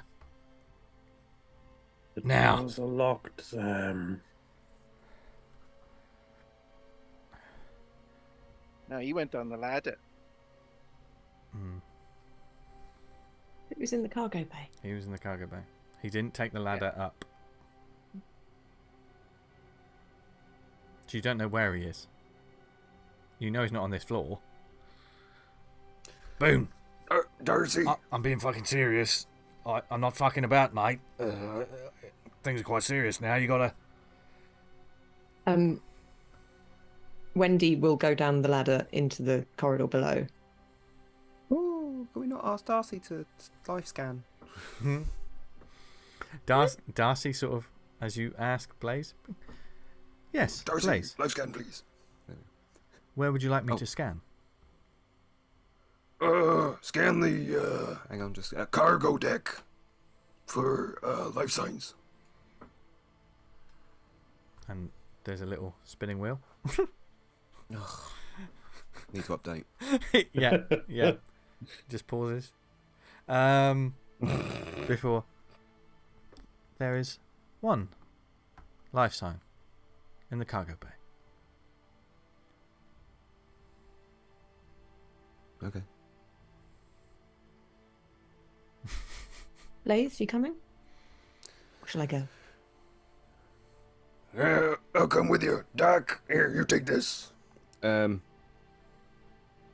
give him a pistol. I give him the pistol. Okay, Doc, you have a pistol. Unless you wanted the shotgun, but I thought a pistol would be. Doc, as you grab the pistol, you hear. Meow. Meow. I'll feed you as soon as I can, Admiral. No, I think the cat wants the gun. Build him a little harness. Okay.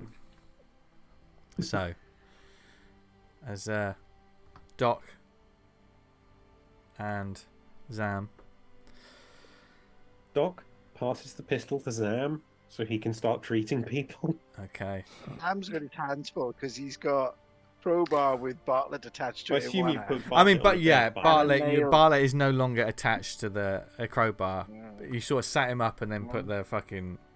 You have the option, unless you want to keep the crowbar in your hand. I was just, needling him a bit, but go on. Oh yeah. I'd imagine that you've been horrible to this person the whole journey. Yeah. Yeah. In So our barracks and storage, would we have any forms of restraints? Depends what you brought with you. No, I don't want to have to go through the bunks. I don't want to have to go through crew quarters. Yeah. restraints. I mean, you would imagine that in this But place, we're not a military ship or a police ship, No. so like But handcuffs and that sort of stuff. But cable ties, some sort of like Yeah. wire and cord that you could use. There's definitely can we efficiently restrain some people so that they don't get? Well, did I take Ideas. those handcuffs off? I mean, it's only one set, but did I take those handcuffs off that guy that we You- took the finger off? you didn't say you unhandcuffed him. I don't think. I could be wrong. Well, he's still got them then. Yeah. Yeah. You just look at the key. Oh fuck. yeah. Ooh, Well, yeah. it's locked somewhere, isn't it? yeah. He's dead. Okay. Yeah, let us cable tie some people's wrists and possibly Yeah, to the yeah, legs we'll of have cable sturdy ties. tables. Yeah, Sure, Doc yeah. will certainly have them probably in the med bay, like things like that. Just Yeah. for So you can. Yeah. You get okay. So you cable tie. It's like the Marines are about to walk away, and I'm a little bit like, Yeah. Yeah. leaving you with 4 people. Yeah. Hmm. Yeah. It's an idiot with a nail gun and a handgun as well, yeah. Yeah. Can we just like anaesthetize their legs so they can't move or run? Is that something you could do, Doc? We I'm have not a serious. limited supply. Yeah. Use your expertise in whatever it may be in to keep these people here. You can give Subdued. me a social roll if you want. Just a flat social roll if you want. Won't incur stress, but if you Who's that, Doc? whoever wants to assess the situation right now. Assess the situation. Okay. To assess the situation, 24. That's a success. Which is a isn't it? success. Yeah. Looking at these people now, the sort of state they're in. These are blue collar workers. These are teamsters. These aren't people that were made for a hostage situation. These aren't people that they certainly were out of their depth in some ways. Despite some of their menacing look, but that's purely down to maybe the life that they've had.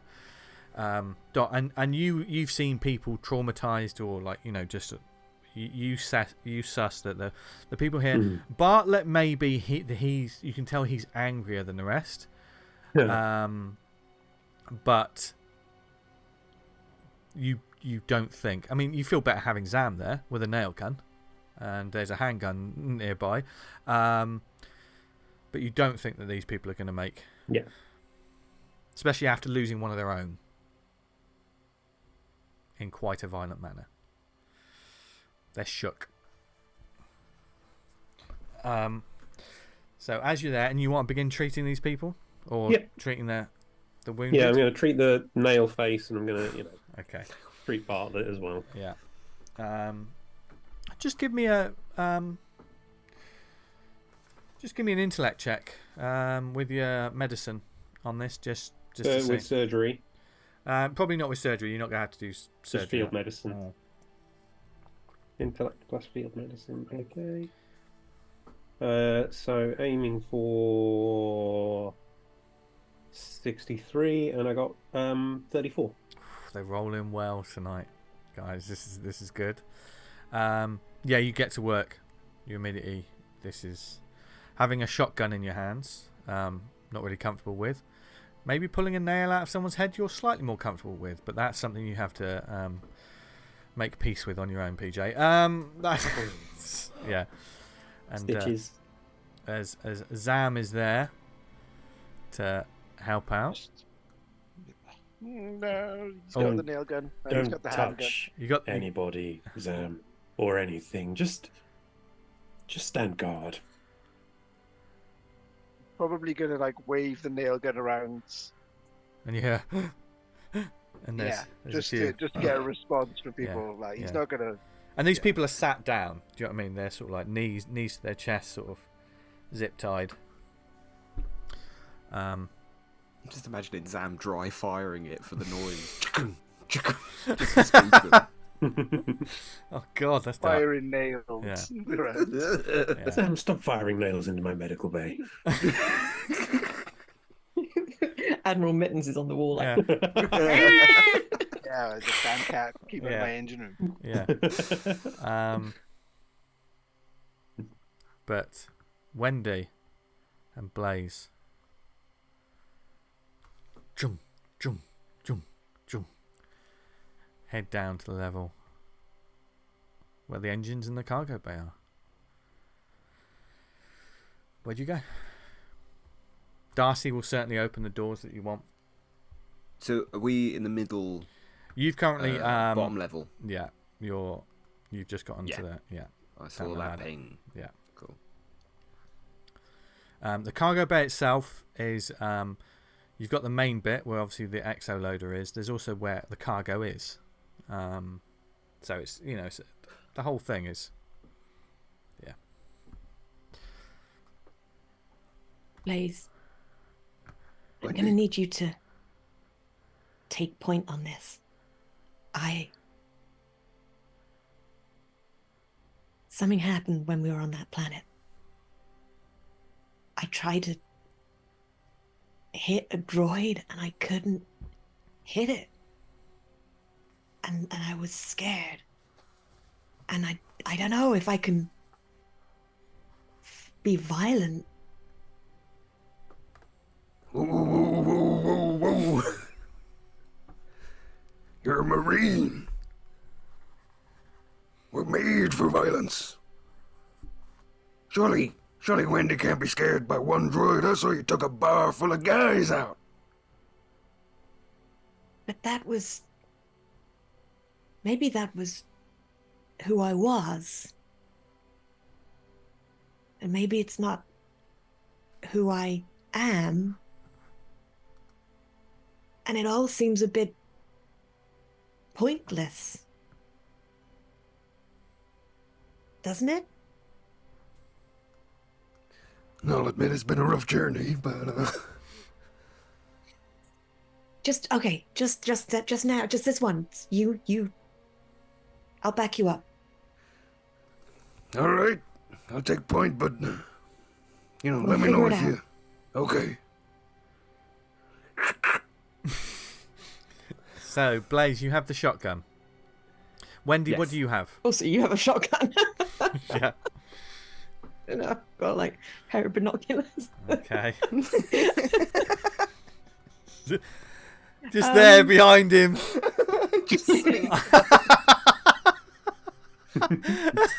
Whoa, he's massive. Okay. I might still have a handgun. You do have your handgun, Wendy. I can't remember if my crowbar got taken from me. I don't at believe any it. point. I don't believe it did. Hang on, didn't you have that fire axe? Do you still have the fire axe? Oh, I've You got got- fire yeah, axe. yeah, There you you got go. fire axe. Let's go for the half. I've got Yeah, fire yeah, axe. I'll be fine. And just so you know, Wendy, the fire axe does 2d10 damage. That will not matter to me because I'm a woman of peace. Well, we'll find out. And Boone will be totally agreeable and nice. You head down to the cargo bay. Where are you heading, guys? Away To from the- the creepy music. Okay, so we head back up. Nope, nothing. It's all fine. I assume we're going to go south, Mhm. Wendy, and then see on the. I don't know how much this matters. Is that a corridor if I go immediately south? The way that the Like, the white patch there. yeah, the white patch is like that is almost like that is a level. The cargo bay's quite deep. So Oh, I see. So A you walk out and mezzanine you're like on a balcony type yeah, walkway yeah, thing. yeah. Gangway. Yeah, it's a Mezzanine. gangway. Word, Yeah, yeah. which is why there's a little ladder going down. So it's quite, yeah. It's not a theatre, so it can't be a mezzanine, can it? No. We could hold out. It's an Airbnb. no. We could put a double Yeah. bed up there. It'll Yeah. be perfect. Yeah. Obviously, on the map, one thing that isn't on the map, there is another vehicle in here now, and there are some blocks of cargo which are currently on the map which aren't there because you shifted a lot of it into space. Okay. So can we stay on that top level Mhm. and move into the main cargo hold, which Okay, is yeah. to the east? Yeah, and certainly you're looking down. That light's sort of flickering. Can't quite. Occasionally you hear something shake, but you can't. Can't really see anything. How accurate is Darcy's, like, you know, alien tracker? It's not really. I mean, this isn't one of those we can track heat vision. It's one of those, yes, there's something here. And also this, if you had a personal locator, which some of you like do have, or you know, in part of your equipment, then it would be able to pinpoint where you are on the ship or where you are, you know, nearby. If you don't have that, it can just tell that there's something down here. Okay. So as you sort of like I think his survey. name's Boone. Boone or Boom. Well, it'll be boom if he doesn't get out of here now. I call out. Boom! Boom! It's just echoing There, around. there's a sound of something like a metal crate falling over in the other cargo bay.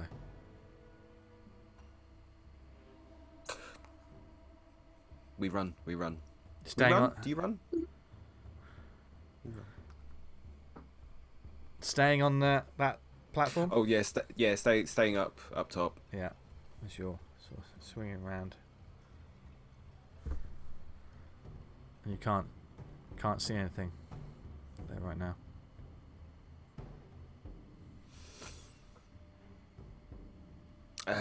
Can I get in touch with the other crew members?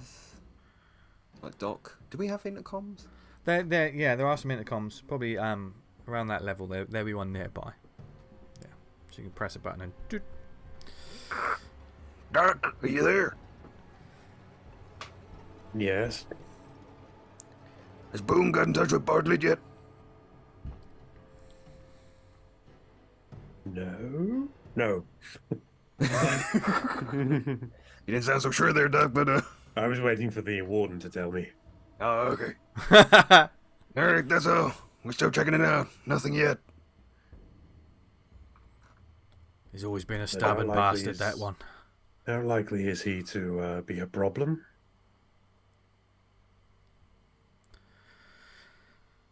Knowing him, likely. One of these is his favorite. See, like, just hear. Boone don't play favourites. Never So has. you then. And then lift the gun. Give him another call.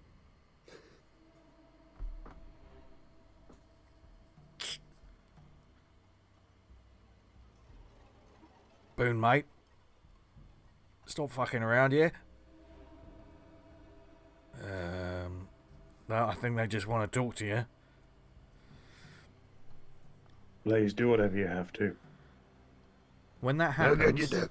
when that happens, Yeah, can we you hear it. You hear it Yes.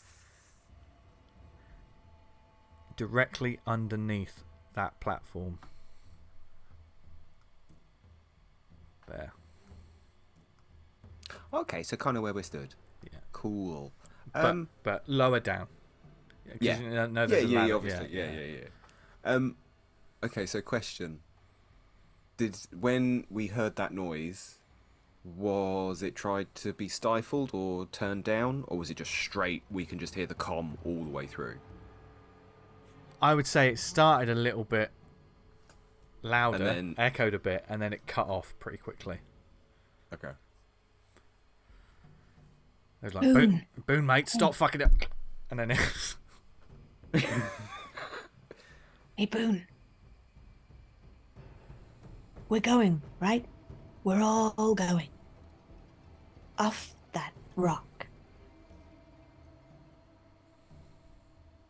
And you can do that down here with nothing to eat but dust. Or you can come upstairs where we've got coffee.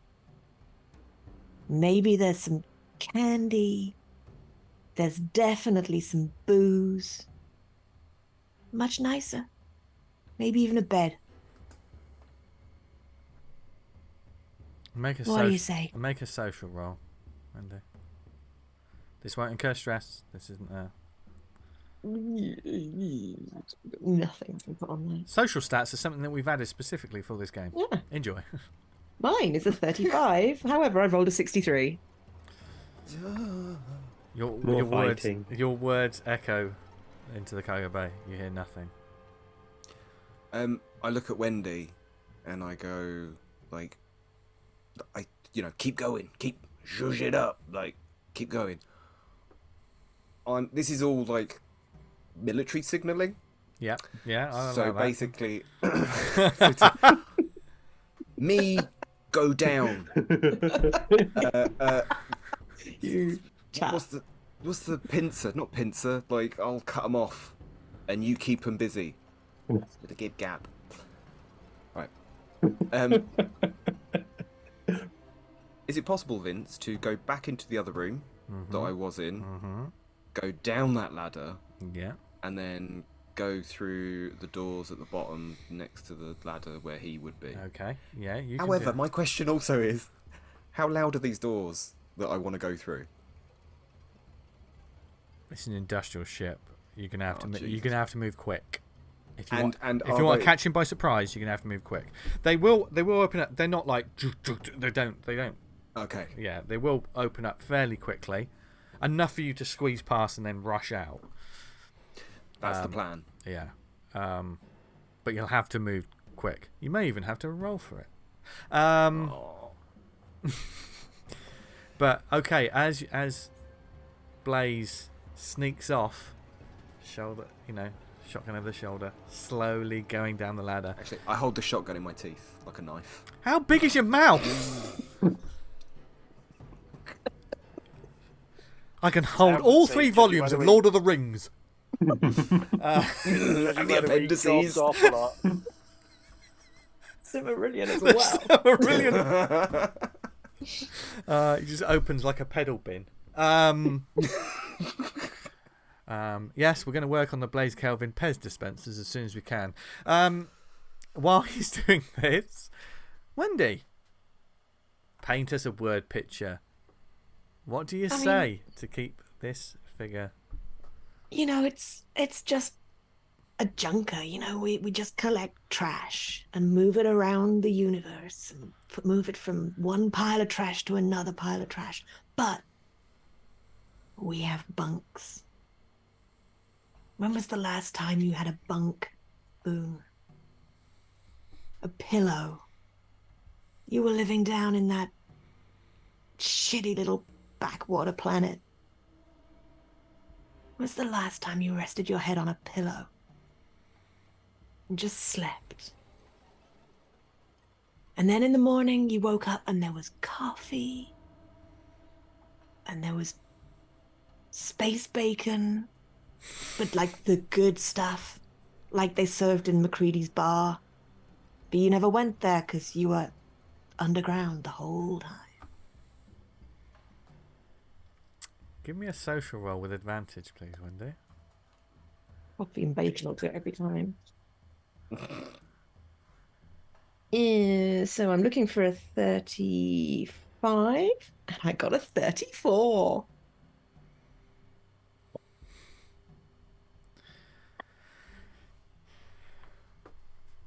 Blaze. Yes. The door begins to open. Give me a speed check with advantage. You can add your military training because this is you going into. Oh, thank God. Yes. Okay, so I got a 44, and with that plus 10 is a success. A critical success. It would appear so. You squeeze through and you move quick. So quick that when you turn the corner and you see this large figure looking up with a vibesheti in one hand on the ladder, and you catch them completely by surprise. What do you do? So they sort of look to you. Oh fuck. No, I can't think of any quips. Hey buddy. Let's go get you some bacon. Aww. Going in the quote file. Yeah. Let's not forget he's got a shotgun in his fucking hands when he says this. Yeah, it is. Let's get you some fucking bacon. There's a t-shirt. Fucking Blaze with a fucking shotgun. There's a pause. Blaze, as you say this. An uncomfortable pause. The vibe Shetty, you notice at this point, was vibrating a bit.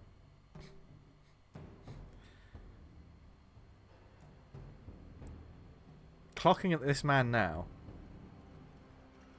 you suddenly, the way he's holding himself, where he was looking up, it's not too far removed, and considering you saw what the others were like, maybe this guy, before he worked here, was in the military. Another one of those fuckers. They're everywhere. But then, with a click, the vibe Shetty switches off, and he drops it.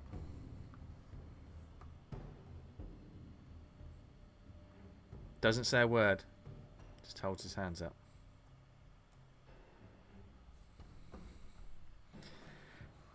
And he'll follow you. Up you go. Yeah. Come on up. Gesticulate with the shotgun. Hey, You looks can up to use your Wendy. hands to climb the ladder. And a chung, chung. He eventually reaches up to where you are, Wendy. And when he I'll stands reach up, down and help him on the last step. yeah, and then it's a firm grip. So he gets up there, and you realise as he stands to his full height, he's taller than you, and he's wide. And I think this is probably the moment that you kind of partially sussed that anyway when you were in their home. This person's built of different stuff to the rest of them. And maybe that went a lot better than you. Yeah, this could have quite easily ended in violence. But they say nothing. Just begin. You can We're leave. good. Oh, we will be good. And eventually, Doc, as you finish up, Zam's got a bit of a grazed knee from when he fell over, probably. So give him a lollipop and a bit of an elastoplast. Oh, right, well, No lollipop for Zam. oh, well, sorry, Zam. I did what I could, but there's only so much a warden can do, I'm afraid. Sam's got a gun and a nail gun, so He's got He wants a Blaze's lollipop. gun. That's, He wants a lollipop.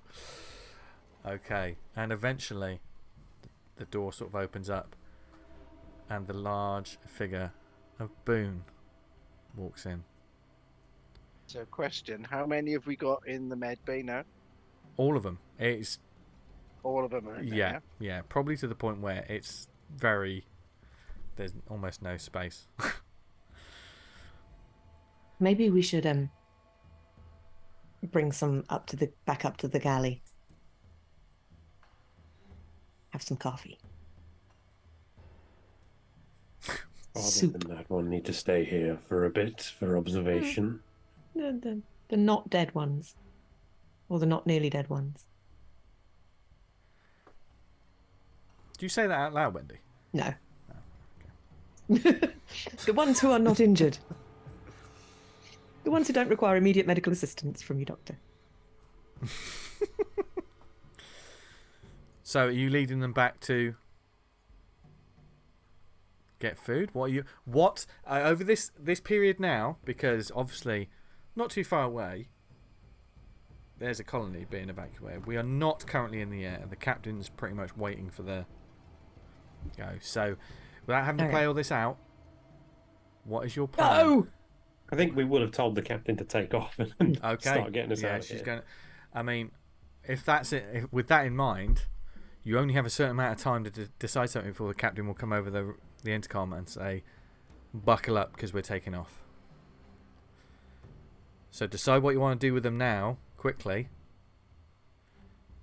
If you go strap them in, if you go...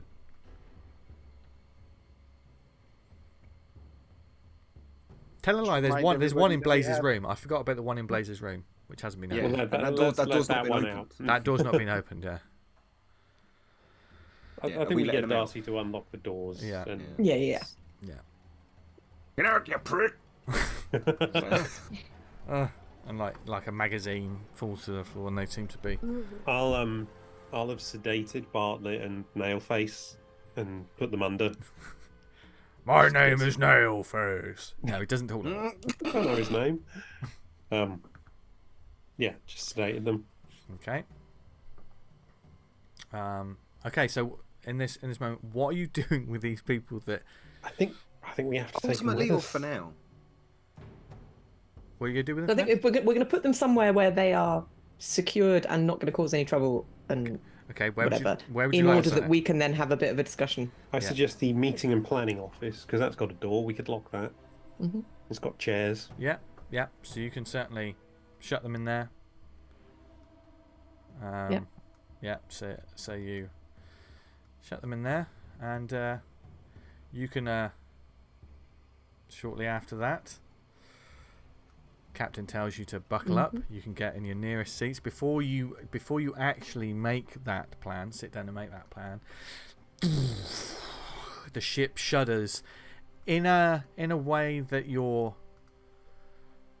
well, to be honest, you've wanted to hear for quite some time. As the Susan O'Brien begins, eventually, and you feel it. You feel your stomach drop a little bit as it begins to take off. Like, are any of you in the bridge with the captain? Yeah. Yeah. I'll still be in the med bay, I think. Yeah. Okay. So you're in the med bay on your own, Zam, are you? Because those figures are in the meeting office. They've all been locked away, unless you are. So has Doc left the med bay now then? Is he- Yeah, I've put them both under, and I think I'd be up on the bridge as well, making sure well, the captain's okay. Yeah. And like as you're sort of like, as you go to, she's like, deal with me in a moment, Doc. I'll be fine. You know, she's just, you know, as you're trying to fuss over her, she goes, just sit your ass down, for God's sake. If we crash because you're not physically healthy, Jane, I am going to haunt the fuck out of you. If we crash because you're all up in my grill, I'll haunt you for the rest of my goddamn life. Now, sit down, boy. And Blaze, you said you were in the bridge for this, weren't you? Were you in the bridge? Yeah. Yeah. So you're witnessing, like, just the dock being told off.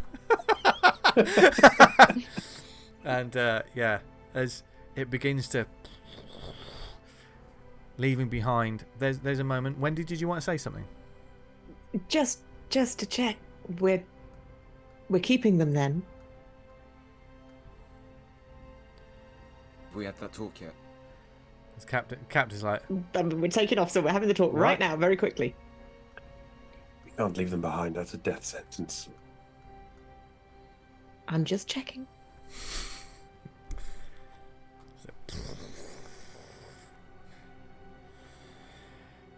and Blaze, as you look at one of the windows, as you sort of, you can see a bit down, and like on one of the screens as well, you see a bit of the surface.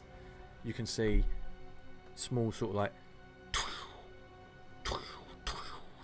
there's shuttles taking off from somewhere in the distance.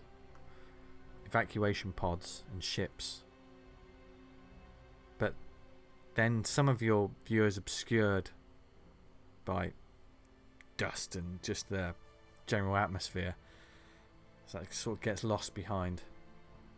Before eventually, after all the systems check and the captain sort of levels her out, you pat there, and the shuddering of passing through the planetary atmosphere, there is the blackness of space once more. The ship sort of So the captain's still sort of, don't touch me, Doc. I'm still doing things. She's checking on some systems. So while Wendy's got the mop out. yeah, Checking you out can the now blood. unbuckle and you can move about. You can move about the ship as you have left the atmosphere of Cassius Prime, and whatever is happening below and behind you. Did we get rid of that body? What did we do with the body that was in the corner of the bridge? It wasn't really. Wendy threw it into where the galleon lounge is, so it was just there. Okay. So yeah, Wendy mopping up the blood is also going to find somewhere suitable. Yeah. Incinerator? Yes, Probably the fridge first. They might want to bury it or have some sort of, we're in space. rites. Yeah. Even. We're in... Burial at sea. just a cold. We're in space. Do we have an incinerator? I mean, you Got do. my shovel out for nothing. Yeah. Maybe something in the engine room. Yeah, I imagine. there's probably stuff that like getting rid of, like, because you've got a compactor. There's probably something. Oh, we could put it in the mega compactor. There you go. God, my players get really dark as this game goes on. Have you noticed that? We've cubed your Yes. beloved. You set the tone, Vince. We just... I did not set the tone for this. We can crush them into a diamond. I don't think that's how human Oh. beings work. Jim. Oh, that would be can, Barbara. amazing. Yeah. Okay. So, as everything. I'm happy to hand over the body to Zam if Zam thinks he can make a diamond. Oh, God. when the captain levels the ship out and asks Darcy to just see if the communications are right, and she's going to come back and check them. Run all ship diagnostic systems after the shudder and what just happened. She joins the rest of you. Doc, it's at that point she allows you to clean her up, give her a plaster over her nose. Painkillers. Yeah, she's going to have probably a couple of black eyes from that. You need a good night's sleep, Jane. That's an order. Well, I'll take that under consideration, but right now I got other things to think about because I'm not going to get any sleep right now. We have a whole shit ton of people on my ship that we They do not. are locked in the office. There's nothing we can do about them tonight. They are tomorrow's problem. Zam, honey, answer me this. Do we have enough cryopods for us, the two guests we already had, these new people, and that other young lady that's joining us? Where is she, by the way? We got separated. She didn't make it to the ship, so... Oh, God damn. Well, Damn it, it's not the right game for an insight check. you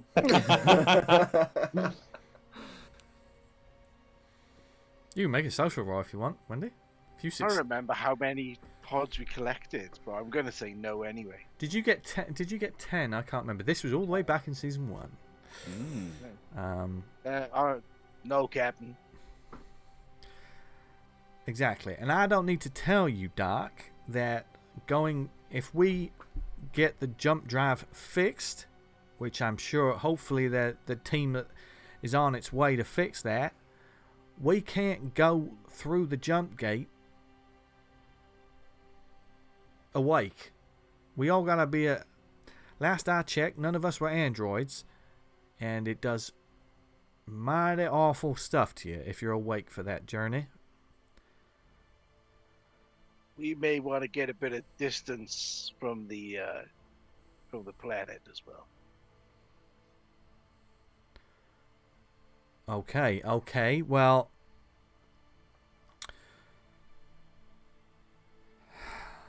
What sort of ship would the maintenance fixie people be coming in?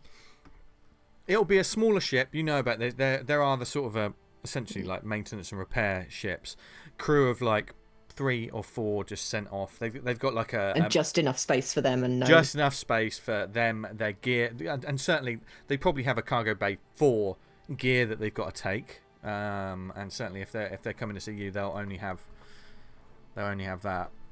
I imagine they're like roadside recovery. It's exactly like that. Yeah. Little yellow AA spaceship. Yeah. But they're But like, the RR communication. Wait here 3 hours, mate. Sorry. you don't know yet. They're just checking, but the captain is checking on that. Darcy's running all the systems, and it seems they're just recalibrating and just catching up.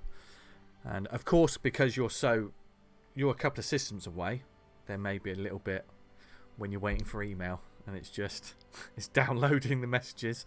It may take a little while.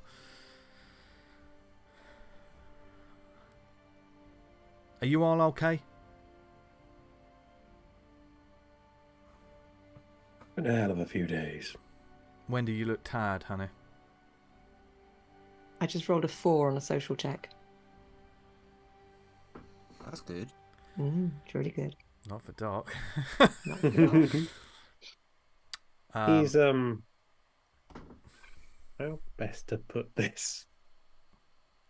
He's definitely telling the truth that we've left her behind and she didn't make it to the ship. Yeah.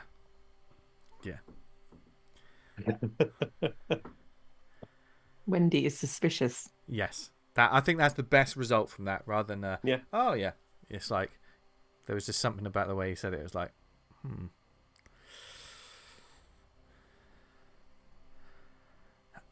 Zam, are you okay? Had better days. Didn't expect to get into a fight coming on the ship. No, neither did I. I didn't expect to have to shoot a man. I thought we were just gonna be leaving today. Yeah, we probably could have done with that Rico.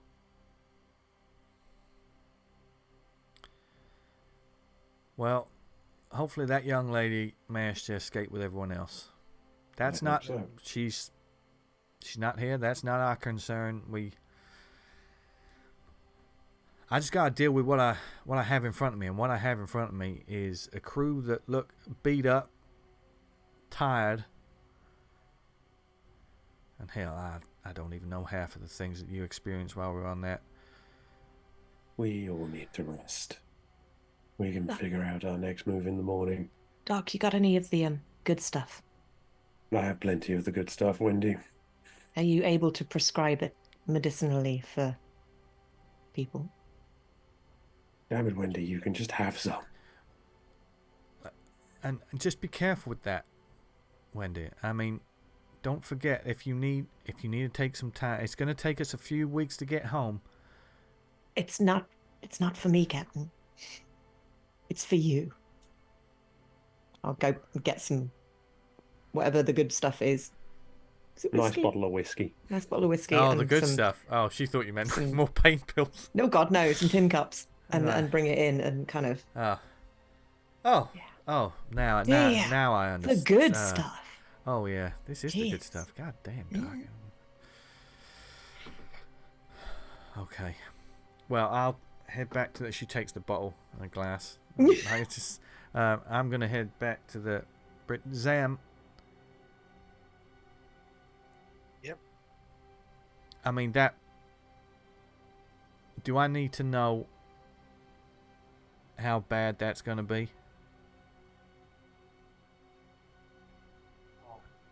It's gonna be bad. Okay.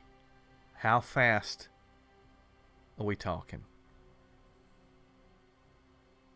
I think we should book it. Okay. She just pops the whiskey lid off and just walks into the bridge. There's a little screen of Darcy pops down by you, Wendy. Wendy, should you require any counsel, I of course am company mandated to be here for all employees of Gibbous. Should any of you need someone to talk to, Smiley face. That's very kind, Darcy, and slightly unnerving. But I'll be okay. I have no nerves, Wendy. Unnerving for me. I do apologise. But that's okay. That's okay. No, thank you. Thank you for your consideration. We'll be okay. Well, I am here if you need me. Thank you for the doors earlier. You are welcome. Good work. And the little screen moves elsewhere in the ship. And you have a moment as you notice at one point your stomach lurches a bit as the ship's gotten a bit faster. After everything that's happened, right now, the crew of the Susan O'Brien are exhausted. They are frazzled. Their nerves are... None of them are below 10, I believe. Unless, Blaze, are you below 10? No, 12. That's my bad. Thanks. And for the first time in a long time, you have a moment to breathe. While the ship is moving forward on a trajectory, what would you like to do? I'm just going to hand the gun back to Blaze. Mm-hmm. He's going to keep the nail gun. And he's going to go down to the engine room. Zam, as you... The engine room, that immediately, it's a bit louder than normal because the engines are being pushed a little bit harder right now. As loud as it is Beethoven in your ears. It is soothing. She's always been here for you, and she's not going anywhere. And you can... Yeah, we'll get in my hammock and just lay there and listen to the engine. Yeah. It's like... I mean, when I say this isn't a smooth, sleek engine, this thing... No one else but Zam is going to be able to rest in this place. But certainly there's a moment when you can finally drift off. Possibly if you wish to, or if you want to. Yeah, I think I will, yeah. Blaze. What does Blaze do? Fumigate. I'm cleaning my room because someone else was in there. Yeah. Yeah, just making all stuff. I mean, like, if we're all...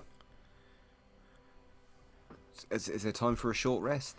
Yeah, Different there game, are a couple of... I mean, essentially, you are essentially short resting a little bit, but in a kind of way. There's a couple of things you grab from these people, because you diffuse this situation, just to let you know, before we get back to you, Blaze. One of them had a tranq pistol. It only had one round in it, Doc, but you recognise. There was obviously the crowbar. There was the nail gun. You find a spiked bat on the floor that wasn't there when you left the ship, so you assume it must be one of theirs. There was a fire axe. What Boone had on him, he had a vibe shetty. He also had a nasty piece of scrap metal carved into what looks like a dagger, looks like almost a mirrored piece of glass that's got tape around it. He had 2 stim packs on him. Bartlett had 5 stim packs on him. He had a strange inhaler with a sort of almost like a strange contraption. You're not quite sure how it works. He had a little tin box on him. Probably something like you keep small toy soldiers back in the day in them. When you open it, it's full of small glittering silver rocks.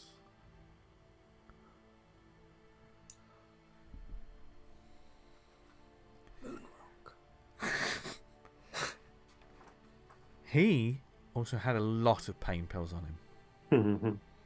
He had 20 pain pills on him. Fucking hell.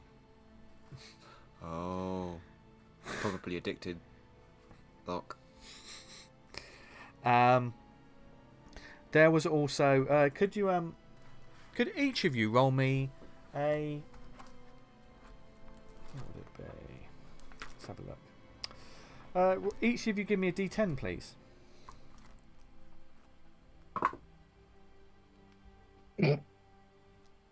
9. 9. 3. A 9 as well. Okay. You got a 9. Okay. The 9s are stim packs. Yeah, there's 2 more stim packs there that it had on them. Wendy, what did you get? 1. 1.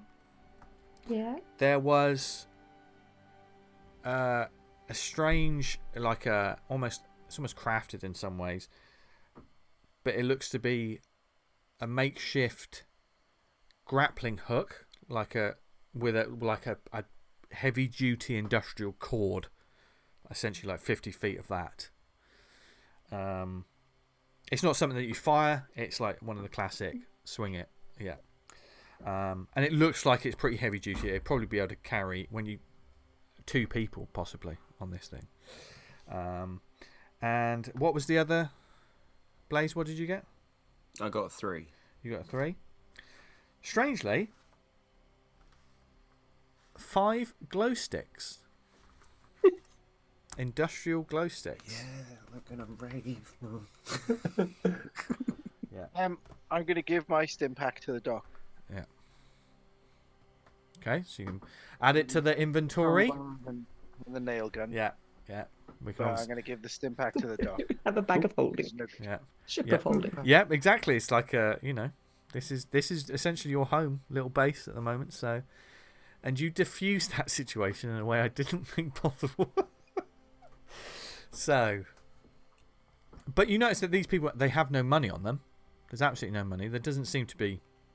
There's no food, or there's probably a couple of water canisters, but they were dry as a bone when you got them, and beat up. These things are just. It's not pretty. So you've left them with nothing, kind of, really, in this room. But Blaze, back to you. In this bit of a bit of downtime while the captain's just concentrating on getting out of here.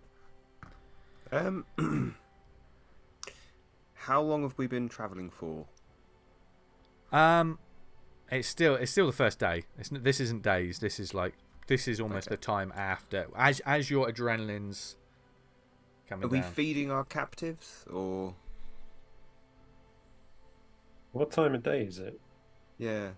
I was thinking of bringing them. Well, it's food, night time out basically. because it's just nothing but stars. Internal ships chronometer. Well, when we had those lovely little dials of like days and stuff, this is pretty much this is early hours of the morning, probably midnight. You've been up another full day of chaos. This evacuation didn't just happen either quickly. So I know we played it out quite quickly, but I imagine in real life doing something like that is quite Late at night. yeah, early hours of the morning, possibly 4 a.m. by your conventional Earth clock. I don't know why I said it like that. We travel in space time. Yeah. I don't know. Just sort of maintenance, normalcy, like apart from like trying to feed and water them. Okay. To feed and water them. One thing go on. It's just how much is water limited in our stocks, or is water like one of those things where we can just we've got an abundance of? Right now, the captain didn't just fuck off, let's leave. She prepped. She's there's already been a refueling. It's not like you've got loads and loads and more food, but there's you'd have plenty of water right now. That's all right. Yeah. I'm guessing we have a water recycling Yeah. Yeah. What you shower Shall and we, you drink. Shall we call it? Yeah. So you do that as you're wandering around doing maintenance, Blaze. You do notice something else in the cargo hold. There's a Oh, fucking now. there's a tarp covering something where some cargo used to be that you knew at one point as you're just moving around and you're just changing things, like there wasn't something there before. You didn't think about it when you moved in, and it was all covered up. And when you reach over, you lift your hand up and pull at the tarp. It slowly gives way. And you see 2 large crates. The same crates that you saw in the survivors' base that had all their supplies in, and the stuff they promised to pay you with should you help them. I can't remember what they were going to pay us with. Was it just mines? Explosives? There were no Lots of mines in it. weapons. There was a lot of contraband. There was chocolate bars. There was alcohol. There was no medical that you noticed. It was devoid of all medicine when you looked at it. You did see a case that looked to be a similar sort of case that the mines come in. They're not so much mines, they're detonation charges. They've just been used like mines. And when you open it, empty. Because they had used those. And there's a couple of weapons in there as well. But we'll get back to you on that as you suddenly open. And you see a couple of automatic weapons. I don't have the notes directly close to me when I did when you first saw them. But yeah, there's weapons in here. There's magazines. You see a bag of oranges. It's strange, but like slightly torn open. There's a couple of oranges still left in there. Fresh Oranges. Okay, pocket one. Yeah. And then there's a sort of a small backpack in the corner of one of them. When you pick it up, it rattles. Like lots of plastic in it. When you open it, is absolutely filled to the brim with currency cards.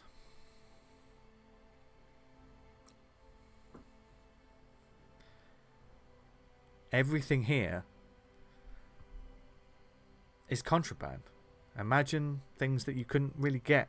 You didn't really see anywhere on Cassius Prime. When you're looking through this stuff, it's like, what the hell? You know, these magazines, these old film, there's old film cells, and there's small little holographic, like little trinkets, and as you're rooting through, it's the only thing that's been. There's absolutely nothing. There's no medicine or stimulants of any kind. You notice, but there is some booze in there. There is a bit of booze. And one name pops into your head. Banjo. Banjo, you motherfucker.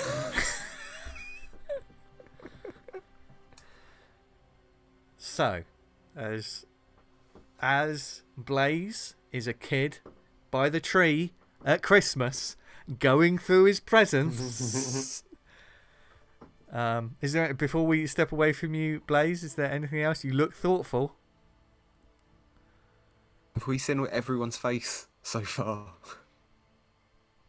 When I say everyone's face, I mean like the people that were injured on our ship. Everyone's been revealed, right? It's not basically one of them's not come on as Banjo. Yeah, in disguise. no. You also knew that the build of Banjo, and none of them fixed that fixed. I can't say the word. None of them fits that physical description. Can you see why I mixed that? Fits that physical. Fits that physical. Yeah. Okay. So. Okay, that's all right then. I Yeah, was just yeah. mad little conspiracy. Banjo's with us. He's just in spirit. Banjo's always with us. R.I.P. We don't know he's dead. He's probably dead. He better be dead. Doc. Mm-hmm. And or Wendy. What else? What else is happening with you guys? Doc first. Let's see. What is Doc doing? So the doc's can go back to the medical bay. Just make sure that Jimmy Nail and Bartlett are just monitoring them. He sort of said to the others he thinks Bartlett's in quite a bad way. And then he'd just wait for a while until the ship sort of goes quiet and make sure everyone's off, asleep or wherever. Mm. And he wants to bring Bartlett round slightly, not entirely, but sort of semi-conscious. Okay. Zam. Did we confirm that Sarah and what's his name made it back as well? Yes, they are on the ship. Yeah, they're in cryopods, aren't they? The doc brought them back. There is something and they're in like stasis pods right now. They're not in cryopods. So, and they have been hooked up because when Doc and the captain brought them back, they made sure everything was lined up properly. Zam's going to have to sort out these cryo bays and he's going to have to hook them up. So before you travel, if they haven't woken up by the time you travel, you'll have to make sure that the cryo pods are working. Okay, so just bear that in mind. But they're okay. There was a sigh of relief from some of my players then. Not from Doc. He was very confident. Okay. So what do you do, Doc? Sorry, I want to just bring Bartlett to sort of semi-consciousness, not full, but enough that I can have a small chat with him. Okay. He's like, "What do you want?" What is your plan once you got off world? Well, I don't know if you'll believe this, but it was never my plan to actually leave that planet. I was going to go down with a ship, as it were. Down with this ship. But I saw an opportunity. I guess I didn't judge the jump distance as much as I thought I did. What are you going to do with us? We haven't made a decision yet, but I will do everything in my power to make sure your people are safe.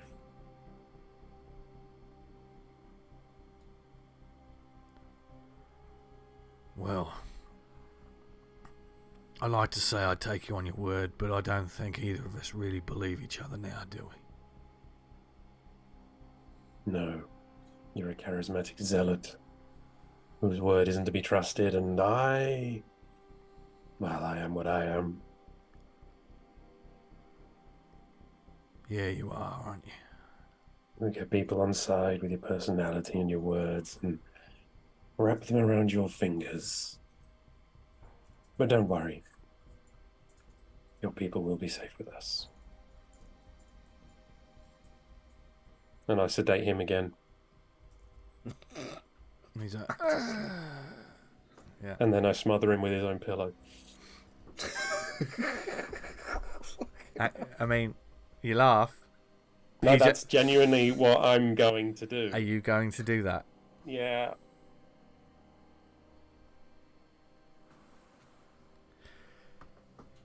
As this man passes out and head drops back, and you take the mask off fully, Doc, and you see the true horror of this. Could you give me a fear save, please? Oh, a fear save? No, I don't want to do that. My fear's crap. Can I add anything? No. Field medicine. I'll let you add field medicine. Okay. Because what you're seeing is a horrific. This is horrific. I'm not going to go into So- too much details, but this is. With my field medicine, that gives me 30, and I have rolled 25. You stifle the bile that immediately rises in your throat. He's the worst of them. By far. Just an absolute disaster. It's surprising when you see this, you're not. There's part of you that thinks, how did this person live this long? And that maybe spurs you on to think, I'm doing this for his own good. He'll be better off like this. As the cushion comes out, and as the doc lowers it down, we fade out. Wendy. Actually, just a little thing that's going to happen. I'm going to add a little bit of flavour there.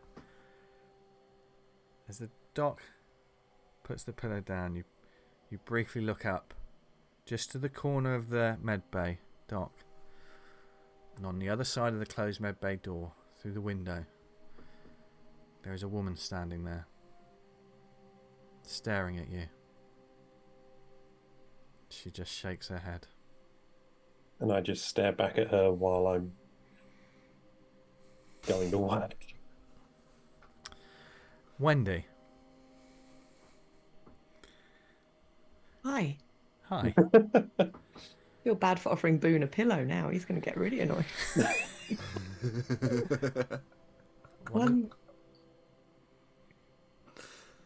So Wendy has cleaned up the blood, Mm-hmm. particularly from the bridge, because that was a little bit disturbing, and the galley, because that's not hygienic, Mm-hmm. and tidied up the body Mm-hmm. for appropriate disposal wherever we dispose of bodies. And then she's going to go back down to where she used to hang out when she was on the ship, which is this kind of tools and maintenance space. The sort of their down the tools lower barracks. Was it the sort of barracks area where she and used the to have armory is in there as Yeah, well. Yeah. And she's going to collect Armory. up. Yeah. And if the stuff that is dangerous, maybe that we gathered, if nobody else wants any bits of it, Yeah. like the Vive Shetty and Yeah. And you already had a The Vibe bat Shetty and as well, stuff. I think you already collected one.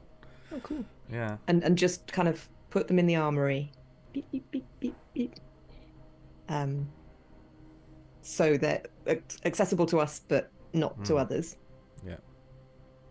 And then she's going to go round to where she used to sit by the wall that had her big kind of octopus collage on it, but it's now just a blank wall. Probably In fact, it might have- they've got some bullet holes in it. Yeah, and there's some tears, and there's Blaze took it apart pretty crudely, but yeah. you can't. But it's a quite metal tell. wall. Yeah. I'm assuming it's a metal wall because everything is. Yeah. And she's got a little hand welder. And very gently, she's just going to kind of turn that on, assuming it's a portable type thing. Yeah. And just gently, and just start to draw out the shape of a tree. Oh, And Arizona should just step back and look at it, and then add a few more branches, then switch off the welder, and she just sits on the floor and just stares at the tree. And feels calm. Briefly. You take a deep breath. Give me a sanity save, Wendy, with advantage. Will anything help me? Theology. Theology, oh, thank you. So I'm after 30.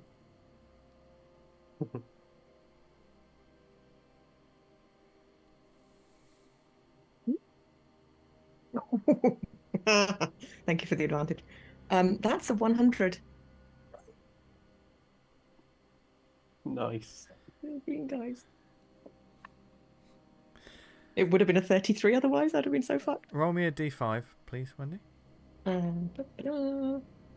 That's 3. 3. You lose 3 stress. You don't know how long you're here for. And after a while you sort of sit down and you cross your legs as you look up at this thing and you're just staring at the tree. You're thinking about some of the stuff that was in that biodome and some of the you close your eyes and you just think about that tree. With a critical success, you can remove 1 condition. Which condition would you like to remove? Wendy's been collecting them like Pokemon, so this is... Wendy is going to stop feeling doomed. So she was feeling cursed and unlucky, and that was the thing that turned critical successes into critical failures, and that was a bastard.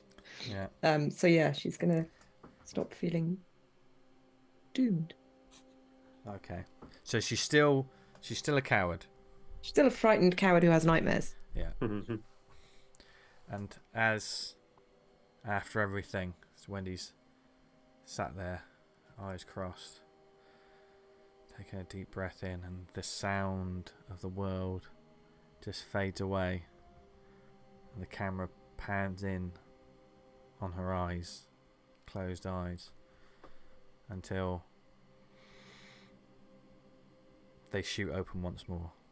And that's where we're going to end this week's session.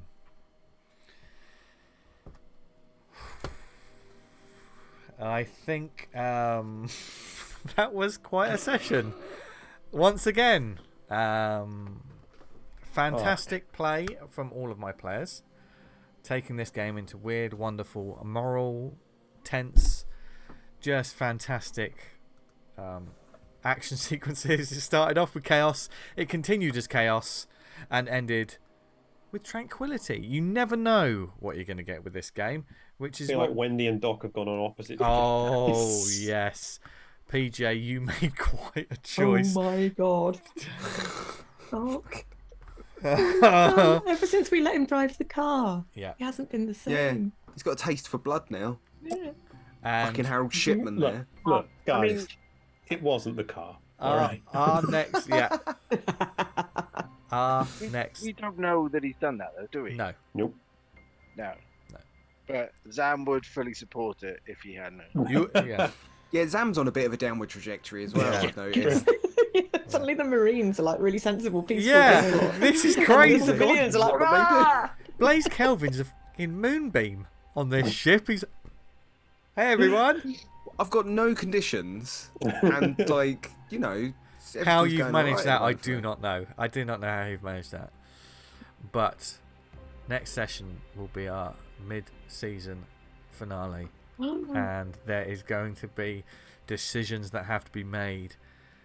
Who knows what else is happening now that we're off planet, and what are this crew going to have to deal with? Well, we'll find out next time.